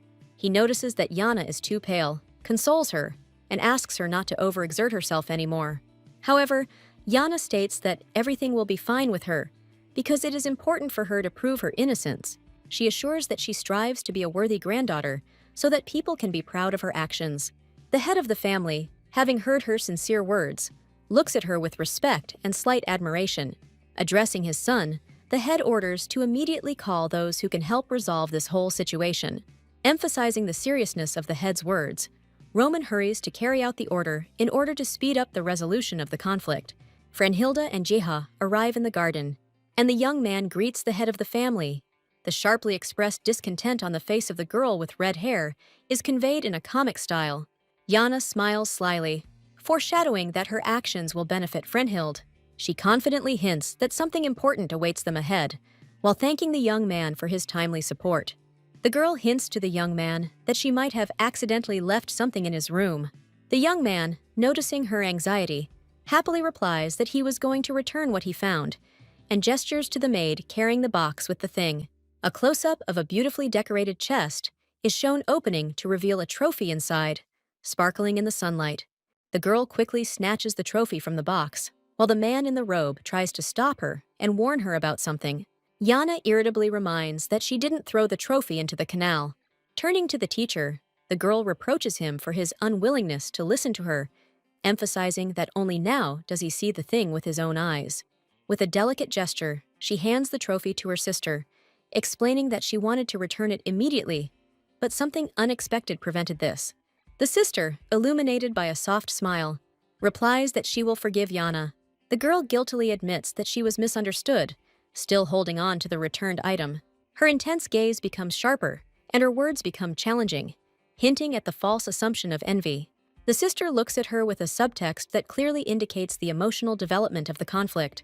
The main character calls Ja, and he reacts with genuine surprise, not understanding what the situation has come to. Thanking him again, she calmly states that his help helped her prove her innocence in a difficult situation. The young man smiles and replies that for him, it is not worth gratitude, emphasizing his sincere help. He suddenly admits that he feels guilty about what happened, puzzling the girl with his unusual explanation of the situation. Regretting the mistake he made in his own actions, he notes with a degree of self-criticism that her problems arose because of his procrastination.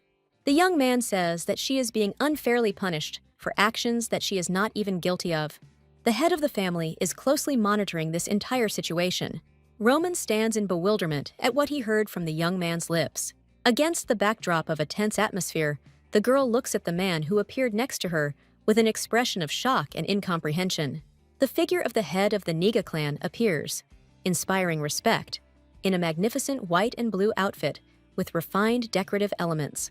Interrupting the current events, the action is moved back a few days, where the maid discusses the actions of the young master. In a moment of panic, the maid exclaims whether the young mistress would like to join the Niga family. Olga says that she heard about the young master's fairness. The scene changes to a mysterious silhouette, symbolizing the head of the Niga family. When discussing the figure of the head of the clan, she is described as a strict woman, possessing an impressive grandeur, whose mere glance makes one feel uneasy. A calm figure in white clothes approaches Jana. With incredible calmness in her voice, the woman emphasizes the need to live up to the high status of their family. She speaks sternly to her son, reprimanding him for his hasty judgments, and he apologizes to her with visible confusion. Jana watches the communication between mother and son with surprise. The close-up shows the leader of the Niga family, whose image is full of strength and confidence despite being a woman. Revealing the character of the heroine, they emphasize her mastery of the spear and her ability to behave like an outstanding warrior. Against the backdrop of light comic effects, the girl admits that she does not want to attract the attention of the head of the family, fearing her comments. The head of the clan's leaving gaze causes the girl inexplicable anxiety, filling her thoughts with various assumptions. Continuing the conversation, the head of the Tuslan family greets the woman with restraint, emphasizing that he has not had the pleasure of seeing her for a long time. With a calm but firm expression, the head explains that her visit is due to the situation surrounding her son. Chief Niga sincerely apologizes for interfering in family matters. The Duke, in turn, responds with a gentle suggestion not to worry. In the conversation, they emphasize that Niga's son is not a stupid young man, and his behavior is not accidental, but has good reasons. The head of the Niga family says her son had good reasons for expressing his opinion. The Duke thanks her for her understanding. Suddenly, his voice becomes louder, and he expresses anger at the accusations that were made based on rumors. Roman, his voice trembling with fear, denies any malicious actions. In his explanations, he emphasizes that his people examined everything, but did not find any evidence or traces. Roman desperately claims that he was guided in his actions by Nabel's statement, which claimed Jana's guilt. The wife casts a reproachful glance, calling Roman a fool. In a fit of remorse, the girl bows before her father, her movement full of sincere regret. With deep awareness of her actions, she admits that everyone was blind and made a serious error in their judgment. Bowing her head, she painfully acknowledges that their despair must be equal to their guilt.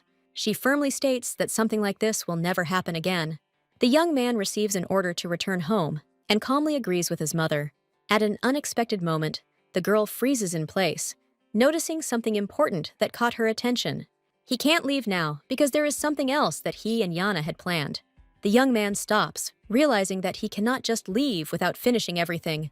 The young man's gaze fills with realization as he asks about the forgotten box. The girl awkwardly admits that she did indeed leave the object, her embarrassment conveyed through soft gestures and a timid smile. The older man asks with interest about the contents of the box, his gaze expressing a mixture of curiosity and slight concern.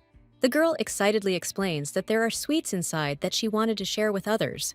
The image shows a beautifully decorated box, opening with delicious cookies, that looks so appealing that the heroine decides to share her joy with others. A sweet dialogue ensues between the characters about their love of baking and their desire to cook together, creating a warm atmosphere of communication. There is a mysterious question hanging in the air about the connection between the past events and the cookies that were baked before the competition. Against the backdrop of the castle's exquisite architecture, the woman suddenly demands to stop. She tells Jana that she shouldn't eat these cookies. With a look of genuine surprise on her face, the girl wonders about the possibility of poisoning, her eyes wide open at the sudden thought. The woman reminds that the cookies were baked several days ago, which makes one wonder about their safety and preservation. She takes the box of cookies with a sharp movement, pushing the girl away, as if trying to protect what was happening.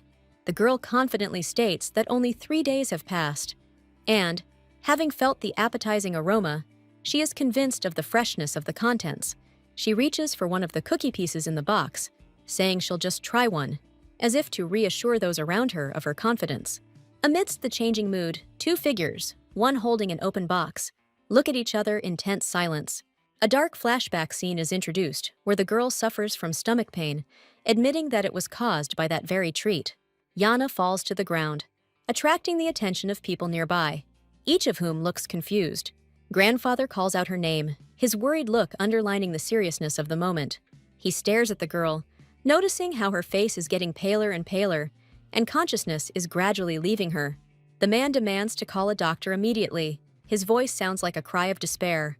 The scene of tense dialogue fades into the figure of a man who watches silently from a distance. The next day, the conversation in the office begins with waiting for the results of the analysis of the ill-fated cookie.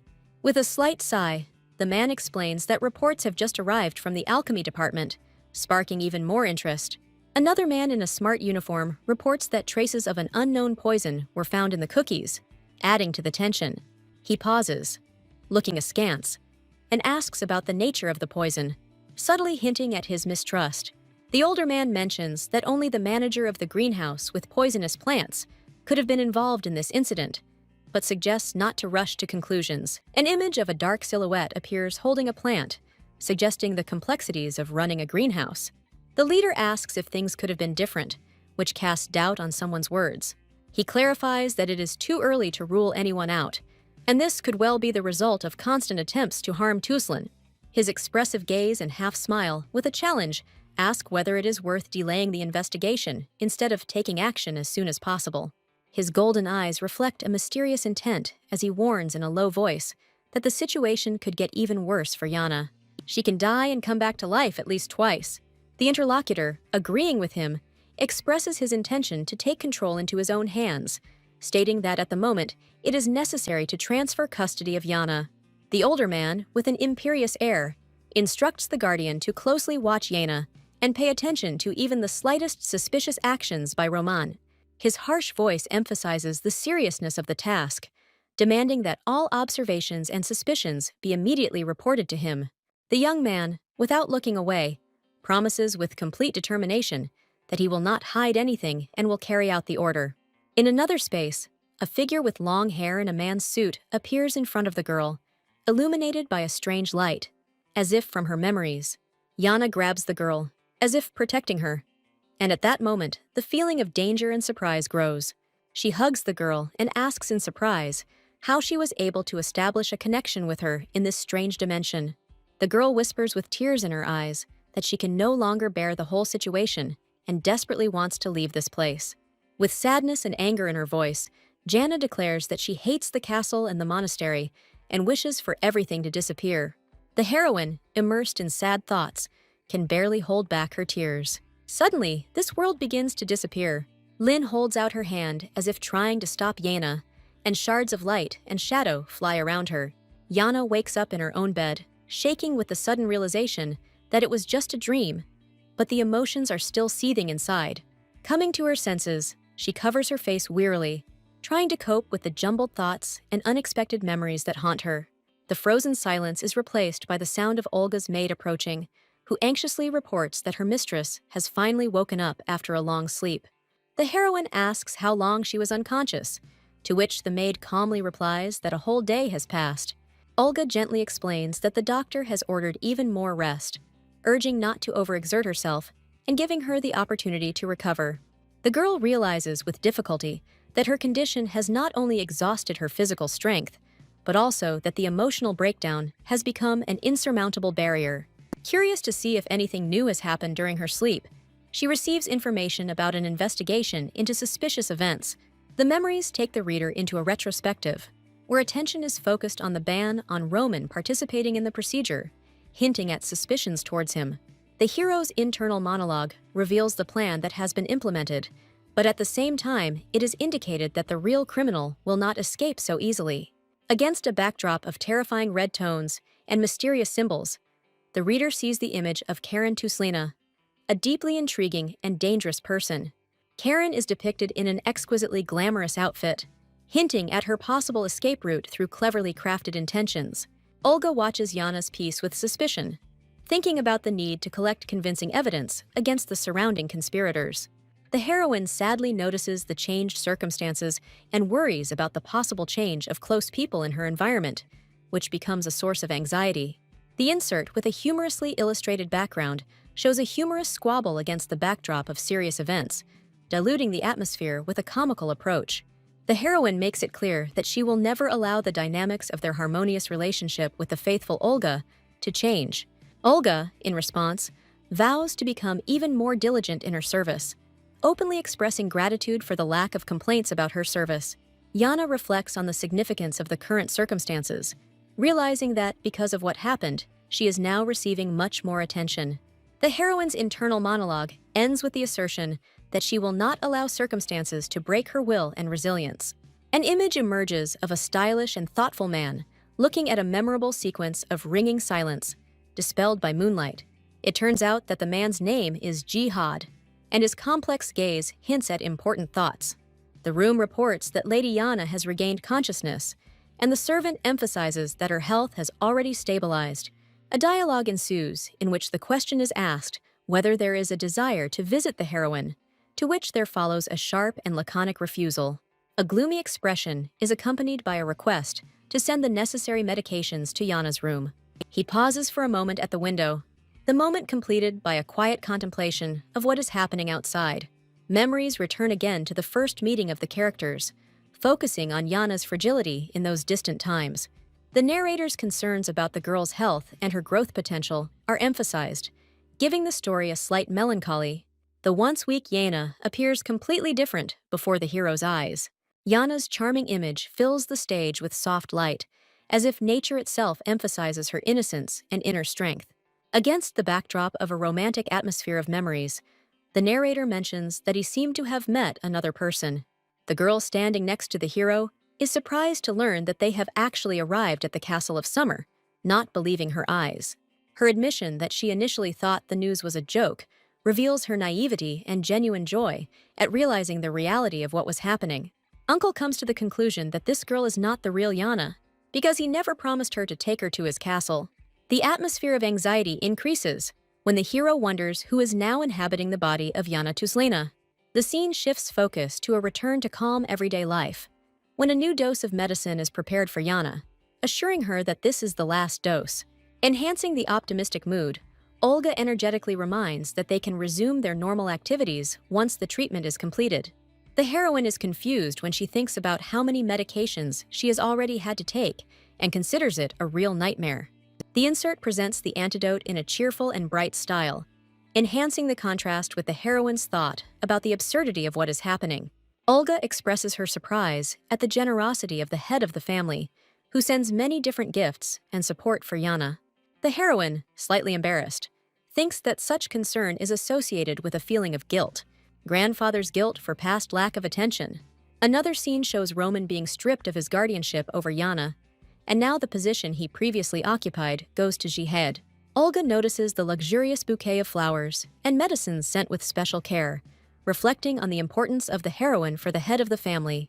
Jana, with a determined expression on her face, notes that she needs support and allies to confront Roman and Karen. At this time, the maid reports that young Master J is asking for permission to meet with the lady, which surprises her. Intrigued by the request, Jana asks what exactly he wants to tell her. After a hesitation, Jana makes a decision, allowing the maid to let J in, preparing for the upcoming conversation. A young man enters Jana's room. The girl happily greets J, who suddenly appeared in front of her. The young lady stands there, embarrassed, waiting for the boy's answer. A close-up of the young man's face expresses deep thoughtfulness. Jana feels like Jay is upset with her. An elegant saucer holds a sophisticated cup of hot drink, creating an atmosphere of sophisticated tea drinking. A girl asks a guy if he was scared when she fainted. Jia, sitting in a luxurious chair, listens attentively to his interlocutor's explanation of her ailment. She needed to eat this cookie to carry out her plan. The young man, with a worried expression on his face, presses his hand to his chest, clearly shaken by the situation. He asks why she took such a reckless step. The young man returned the poisoned cookies to her because he thought she wouldn't take any risks. The young man recalls with concern the moment when the girl suddenly lost consciousness. He says that if she does anything like that, he takes back his promise to help. The young man says with a determined look that he has no time to play with a life-threatening situation. The girl calls out to Jay anxiously, asking him to wait. The hand touches the wall in a dramatic gesture of farewell. The heroine, folding her hands in a prayerful gesture, sincerely asks for forgiveness, admitting her ignorance of his experiences. The girl, with a guilty expression on her face, admits her recklessness in making decisions. She explains that she had no other choice but to lure her aunt into a trap. The girl with clenched fingers says that what happened was her last chance. Jay explains that he can understand her feelings. The scene takes the viewer into a sunny, golden world of memories, where Jay lies, wondering how these events could have been prevented. He thinks that if he had known her intentions in advance, he could have come up with a safer plan. The heroine, slightly embarrassed, admits that Jay is right. Against a black and white backdrop, Jia is shown looking confused, asking how close their relationship is to justify her actions. With an involuntary comic reaction, Jana suddenly realizes that she has let it slip out loud. The girl panics, trying to explain that she has no doubts about his intentions, but their acquaintance has been too short for such trust. Jana says that she knows almost nothing about him, complaining about the closed nature of their relationship. Amidst flashes of fire and bright orange flames, the heroes are left in shock and confusion. Jay asks suspiciously what exactly she doesn't know about him. He says that if she is interested in something, she can ask. The young man declares that he is ready to answer any of her questions, which adds even more confusion to her state. Jana asks, puzzled, where such confidence in the answers comes from, introducing an element of tension into their strange dialogue. The young man explains that they know so little about each other, and this justifies his actions, leading her to reflect on his words. The girl, slightly confused, agrees that she doesn't know what to ask, and the situation seems even more confusing and ridiculous to her. From her captured reaction, it is clear that she plans to ask a question about the item that caught her eye on Jay's clothing. Nothing comes to her mind right now. Jana curiously asks about the black sword on Jay's belt, to which he timidly replies that it is a weapon for training. She asks him if he is studying fencing, which adds a slight hint of interest to their conversation. Jia is surprised by her question and asks if she knows the purpose of his arrival at Tuslan's castle, putting her in a slight stalemate. The girl answers hesitantly, assuming that he came just for fun. Jay explains that the sword represents the key to his swordsmanship and has an important meaning to him. Jana, slightly confused, asks again if he is really ready to tell her everything she wants to know about him. The young man says that he came here for the Marquis of Leta, leaving a feeling that an explanation of his goals is imminent. The scene moves to where the Marquis is teaching swordsmanship in an open-air training arena. Jana, slightly shocked, asks if the Marquis really teaches fencing and why Jay put so much effort into getting here. Jay confirms that the Marquis is indeed a master swordsman. The majestic portrait of the Marquis raises his sword to the light, emphasizing his status as a legendary master who achieved greatness in his youth. Surprised, Jana can't believe that mastery can be achieved at such an early age. The young man agrees affirmatively, saying that everyone thought so before. Memories take us back to the past, where a swift attack is depicted, ending with a powerful sword strike that crushed the enemy. The events unfold at a fencing tournament. The hero fights with unusual skill, without using a clearly visible aura, which surprises those around him. The girl, perplexed, repeats that this is simply impossible, clearly shocked by what she heard. Even Lin, who was called the greatest swordmaster of her time, was only able to achieve this after she was 20 years old. They say that uncle has already become a swordmaster. It turns out that her uncle is not just a genius, but a real monster. The young man explains with a hint of pride that the hero had previously avoided taking on students, but now the trajectory has changed. It has been announced that a fencing lesson will be held exclusively for the descendants of the 4 great families. However, the hero shares how, in order to participate in the lesson, he had to accept the challenge and go through a difficult test. Despite the difficulties, he proudly declares that he passed everything with honor and is preparing for new achievements. The girl admires the talent of the young man, who is surrounded by a glow of confidence and faith in his own abilities. With a slight smile, the young man explains that his mother was the person who trained him daily. Tempering his character, he shows a sword, a gift received in honor of a great success. The girl timidly asks if she can hold the sword, showing slight embarrassment. While promising to be careful, she also notes that even the training sword feels unexpectedly heavy. Intrigued, she asks who gave the boy the weapon. Upon learning that the donor was the emperor himself, she seems to go into mild shock and realize the significance of the event. He confirms that he meant exclusively Emperor Aurelian, removing the last doubts in the conversation. The girl expresses her understanding of what happened with a quiet sigh, finally realizing the deep meaning of what happened. The landscape against a backdrop of bright daylight shows the figure of a lonely man under a spreading tree. A sense of peace. Surrounded by flowering fields, a man rejoices, exults, and calls out to someone, apparently someone dear to him. A snow-white, airy atmosphere permeates the meeting of 2 people, where trust and sincerity are evident in their glances. Warm light bathes the couple as they embrace in a tight embrace, as if the world around them is frozen in eternal bliss. The opposite shot abruptly changes the scene, showing huge monsters angrily breaking into an attack. The girl with the sword throws herself into a hail of blows, avoiding danger, but her strength is waning with each passing moment. Inspired, she suddenly gains incredible power, striking down enemies with a blinding blue blade. The interweaving of light and magic emphasizes the heroine's concentration as she wages a powerful and elusive attack. But the lull after the battle shows her exhaustion. She is weakened by the weight of her efforts and the emotions that have surfaced. In front of the sunset sky, filled with scarlet colors, the girl acknowledges the many enemies, preparing to defend herself again. As she challenges him, she realizes that fighting alone against so many opponents will be incredibly difficult. Seeing the mythical dragon fills her with determination, although fear is barely hidden behind her expression. The wide-open horror in her eyes gives way to words of despair when the situation becomes critically tense.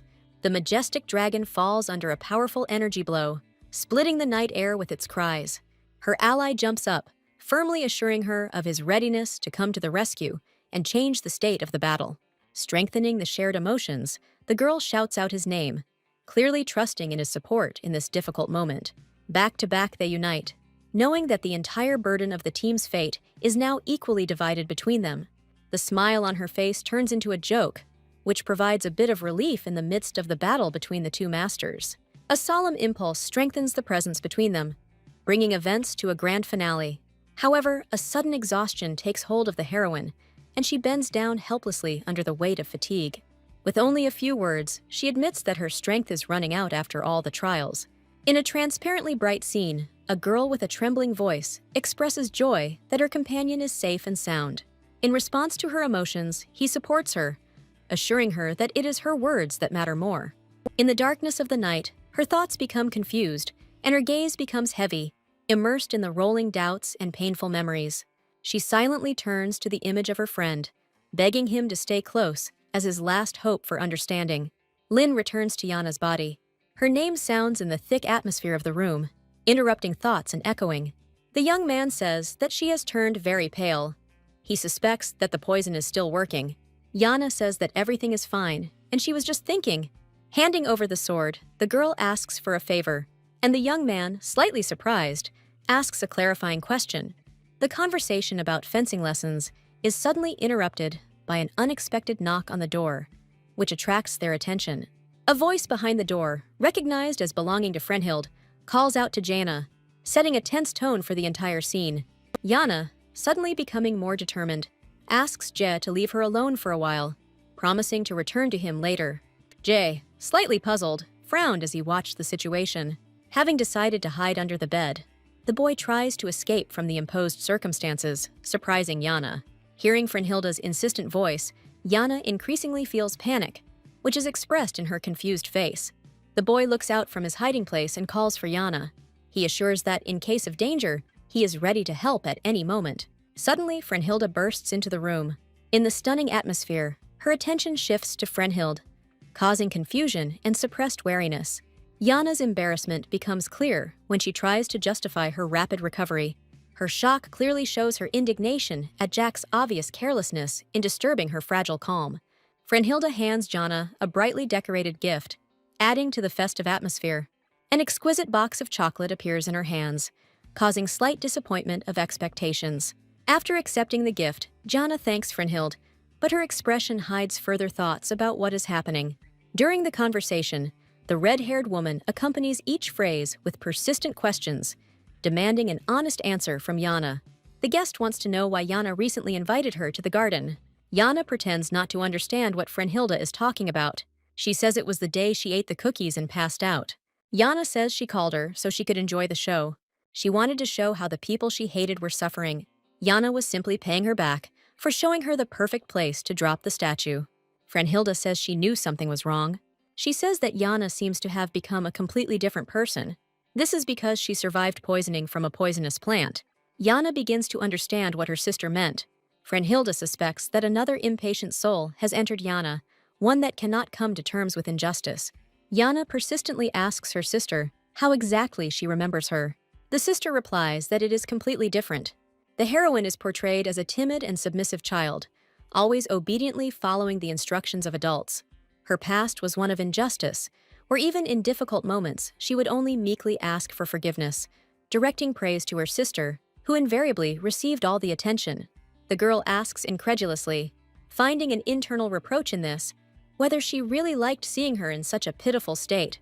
The red-haired heroine, visibly embarrassed by the question, with a slightly downcast expression on her face, utters a barely audible no. The heroine declares her decision, considering it impossible to continue living in her previous subordinate state. In a brand new scene, full of determination and with a smile on her face, the girl notes that she wants to end the painful chapter of her life as an outcast. A maid runs in with a cry, announcing the arrival of an important guest. The maid, in a panic, warns of an unforeseen situation. Jana is distracted by the maid's words, and the message about the approach of the second mistress clearly indicates the approach of a new intrigue. With an expression of hostility and barely restrained rage, the heroine remembers that it is precisely the approaching person who least deserves her attention and desire to see him. Frenhild tells Jana that she will probably go. Jana grabs her sister's hand, telling her to wait. She tells her not to leave and to hide under the bed. Despite her sister's shock, Jana hid it, saying that it would be a little stuffy, but at least she wouldn't be noticed. The sister is perplexed by Jana's actions, not understanding what she is doing. The girl is irritated and indignant at Jana's abrupt actions, her face full of bewilderment and indignation. Her eyes widen and a look of alarm appears on her face when she suddenly notices something or someone. Suddenly, a young guy appears in front of her, looking up at her. Against the backdrop of an exciting dialogue, it turns out that the guy appeared suddenly and asks to postpone the explanations. An aunt enters the room, her image complemented by the surrounding flowers and her stern gaze. The girl, sitting up on the bed, looks forward attentively, and the calm question fills the scene with light concern. The woman asks about her well-being, and the girl thanks her for her concern. The cordial dialogue continues when the woman notices that the girl's face is still pale and cautiously justifies her visit. Against a soft light, a dark glass bottle containing medicine, specially brought to restore strength, is shown. The girl takes the medicine with restraint, confirming her decision under the puzzled gaze of her interlocutor. The heroine asks a direct question about the purpose of the visit, while the woman in green watches her, slightly bowing her head. The woman, looking at the heroine with restraint, reminds her of the recent prank, creating tension in the conversation. The girl's face shows genuine confusion at the accusations, which she immediately asks herself. With a slight sideways smile, the interlocutor clarifies that she is talking about poisoned cookies, increasing the tense atmosphere of the scene. The next fragment takes us to a story where the castle guard shared information about the heroine secretly leaving the castle. In a hazy memory, an image of a street appears, where the heroine is seen in an area associated with mortal threat. The heroine is alarmed by the seriousness of the accusations, while her interlocutor hints that such actions could anger the head of the house. With an outstretched hand and a slight movement, the woman tries to attract the girl's attention, narrowing the distance in the conversation. The girl looks away, understanding the seriousness of the warnings and trying to find the words to respond. Against the backdrop of dark air, the tone of the scene changes, where the heroine involuntarily feels psychological pressure from her interlocutor. The woman continues to escalate the situation, stating that she can no longer guarantee to support such actions. The heroine listens to warnings about the possibility of serious punishment. Shaking slightly, the girl tries to thank him for his concern, but there are notes of internal tension in her voice. The interlocutor assures that she perceives care as an obligation, strengthening her superiority in the dialogue. Finally, the girl, with a touch of irony, makes a convincing argument that her poor health would not have allowed her to think of something like this, emphasizing the absurdity of the accusations. The woman asks whether the heroine will be able to answer her direct questions.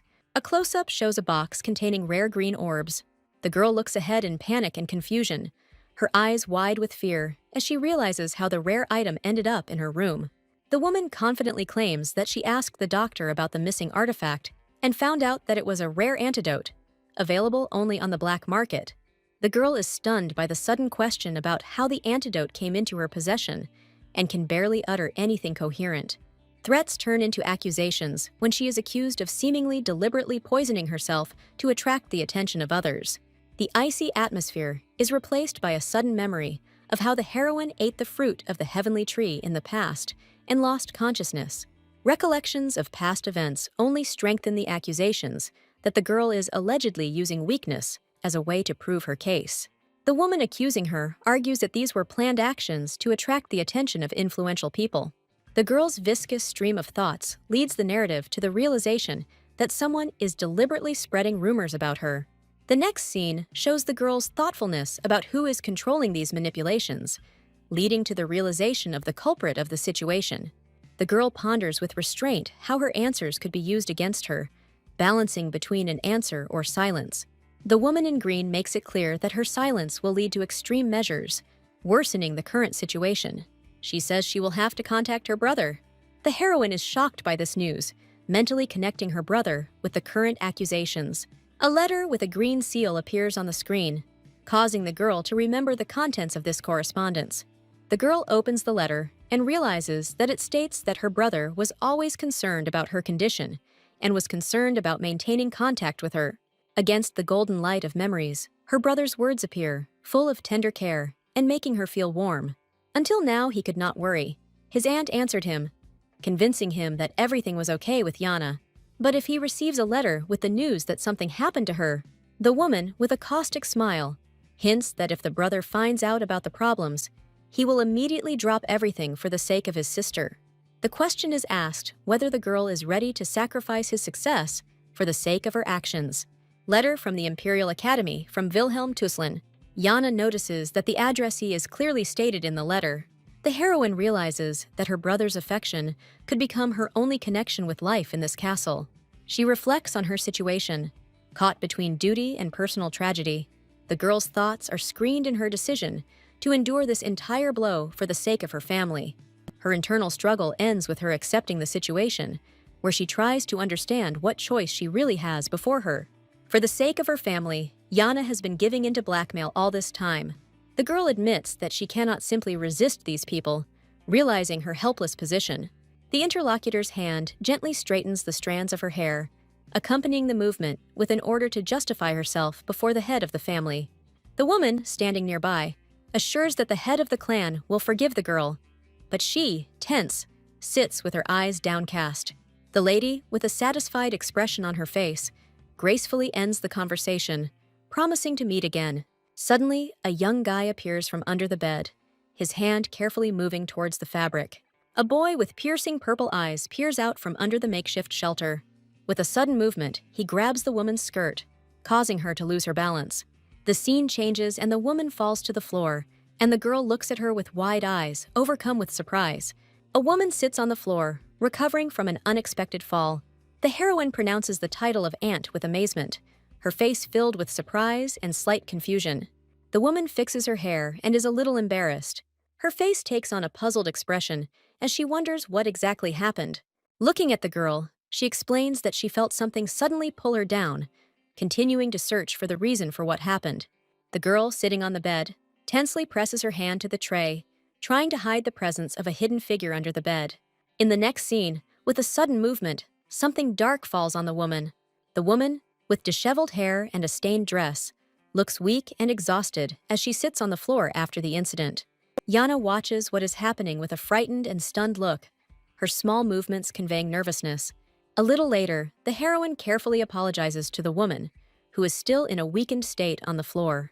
The girl quietly admits that she made a mistake, emphasizing how this situation is out of the ordinary. She looks up subtly and repeats her words, insisting that her mistake was genuine. A woman with a dirty face and a frightened look tries to find the strength to comprehend what is happening. She, barely breathing, quietly becomes irritated, plunging into doubt and confusion from what she heard. With a distorted face and a burning gaze, she tries to hide her inner hesitation. She straightens up with an effort, questioning everything, and throws down a thoughtful challenge, looking ahead with determination. The girl, slightly bowing her head, turns to her aunt, creating the appearance of casual submission to her abrupt actions. The heroine watches the situation with a slight half-smile, internally assessing what is happening, but maintaining outward calm. In her fantasies, the girl recalls an incident where her aunt clumsily dropped a bottle of medicine, which caused her inner mirth. Two people appear from under the bed, their eyes full of worry as the girl confidently orders them to come out. The girl, blushing, indignantly shouts at the guy, reproaching him for his thoughtless actions, which clearly caused unnecessary attention. Jay, with a sly smile, replies that real anxiety concerns them less than hiding the truth from their mistress. The guy tells her what the reaction of the dark side of the hostess could be if the provisions were revealed. The heroine asks if she is going to do everything that Aunt Karen says. Frenhild is waiting for an answer from Jana. Jana says that refusal could lead to consequences for Wilhelm, seriously emphasizing the degree of threat. The girl exclaims that he hasn't even shown up at the castle since entering the academy, indicating his remoteness. A close-up is shown of the letter that the red-haired girl believed was a substitute for his true care. The girl looks thoughtfully at the letter, obviously feeling torn between its words and reality. She takes the letter in her hands with a slight tremor and begins to read in silence, immersing herself in memories of her brother. In the letter, the brother asks how Aunt Karen is doing, expressing gratitude for her care for both of them. Remembering her brother's good-natured tone, she wonders if he still doesn't understand the whole situation around her. Her gaze hardens, encompassing a mixture of anger and acceptance, adding more emotional complexity to the situation. Frenhild says that no one should know what happened here. The girl confidently states that she will remain silent about the events she witnessed. However, her tone changes abruptly, and she defiantly adds that they should not even dream of any kind of cooperation with her. The guy, turning to Jana, asks her about her future plans, to which she replies with a thoughtful look that she herself does not know what to do. The girl turns the conversation to the academy, asking the guy if it's really that hard to leave, to which he easily replies that it depends on the situation. She looks at the letter carefully, wondering why her brother writes to her so thoughtfully, but does not appear in person. Jana's thoughts are filled with questions about what could be pushing Wilhelm away from the castle and why he shows no desire to come. The idea that he probably doesn't even know what's going on flashes through her mind, which makes her wonder about the false edges of their family history. Sitting on the edge of her bed, the girl decides to study her brother in more detail to understand his actions. Her gaze becomes focused, and she quietly asks herself what kind of person this Wilhelm Tuslan really is. The calm and majestic appearance of the castle emphasizes the contrast with the girl's inner thoughts about the hidden truth. A red-haired girl sits by the window, immersed in reading a book, her concentration hinting at the importance of the material being studied.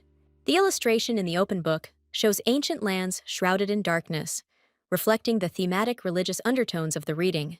The girl continues to study the text, pondering how an ancient custom has evolved into a meaningful ritual, which arouses her curiosity. Her brother is indignant that he is under house arrest, and she is calmly reading. She listens to his reproaches in silence, irritably thinking to herself how much his intrusive advice has gotten on her nerves. Leafing through the book, the girl recalls the inappropriateness of Marius's behavior and his inability to comprehend the consequences of recent events. The heroine loses patience after yet another accusation of lack of support for her family and begs to be left alone.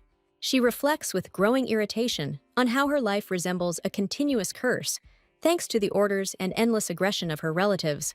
And by order of my father, I am also obliged to drink tea with him every day. Against the dark, ominous light, her father's silhouette reminds the girl of her true role: to be modest, caring, and always remember her brother. The voice in her thoughts accuses her that her brother, having lost his mother, has become capricious, and now it is her duty to calm and support him, like a small child. The heroine, gritting her teeth, understands that her role is not in her life, but in constant support of her brother in all his successes and failures. Her inner voice continues to mock her, emphasizing that if her brother succeeds, it will open up the prospect of a successful marriage for her. But these thoughts only increase her irritation. Marius, with an irritated and offended face, brings the heroine out of her thoughts, loudly asking if she is listening to him. The tension mounts when the girl completely ignores him, sitting at the table with a book and demonstratively not paying attention to him. An enraged Marius rudely breaks the silence, accusing her of ignoring him and snatching the book from her hands with a gesture of irritation. Holding the book, he indignantly declares that his leniency has ended and threatens that his father will deal with her insolence. In an effort to increase the pressure, he promises to report all of her actions to her father, hinting at the inevitability of punishment. The girl interrupts his accusations and sarcastically remarks how annoying he is to her. She accuses her brother of helplessness, sarcastically adding that all he can do is rely on his father. Her anger gets out of control, and she mockingly suggests that even a father cannot help someone who is locked under house arrest. Marius tries to answer, but his sister abruptly interrupts his thoughts, advising him to hit his head to get his brain in order. Her indignation reaches its peak. She screams that there is only emptiness in his head instead of common sense.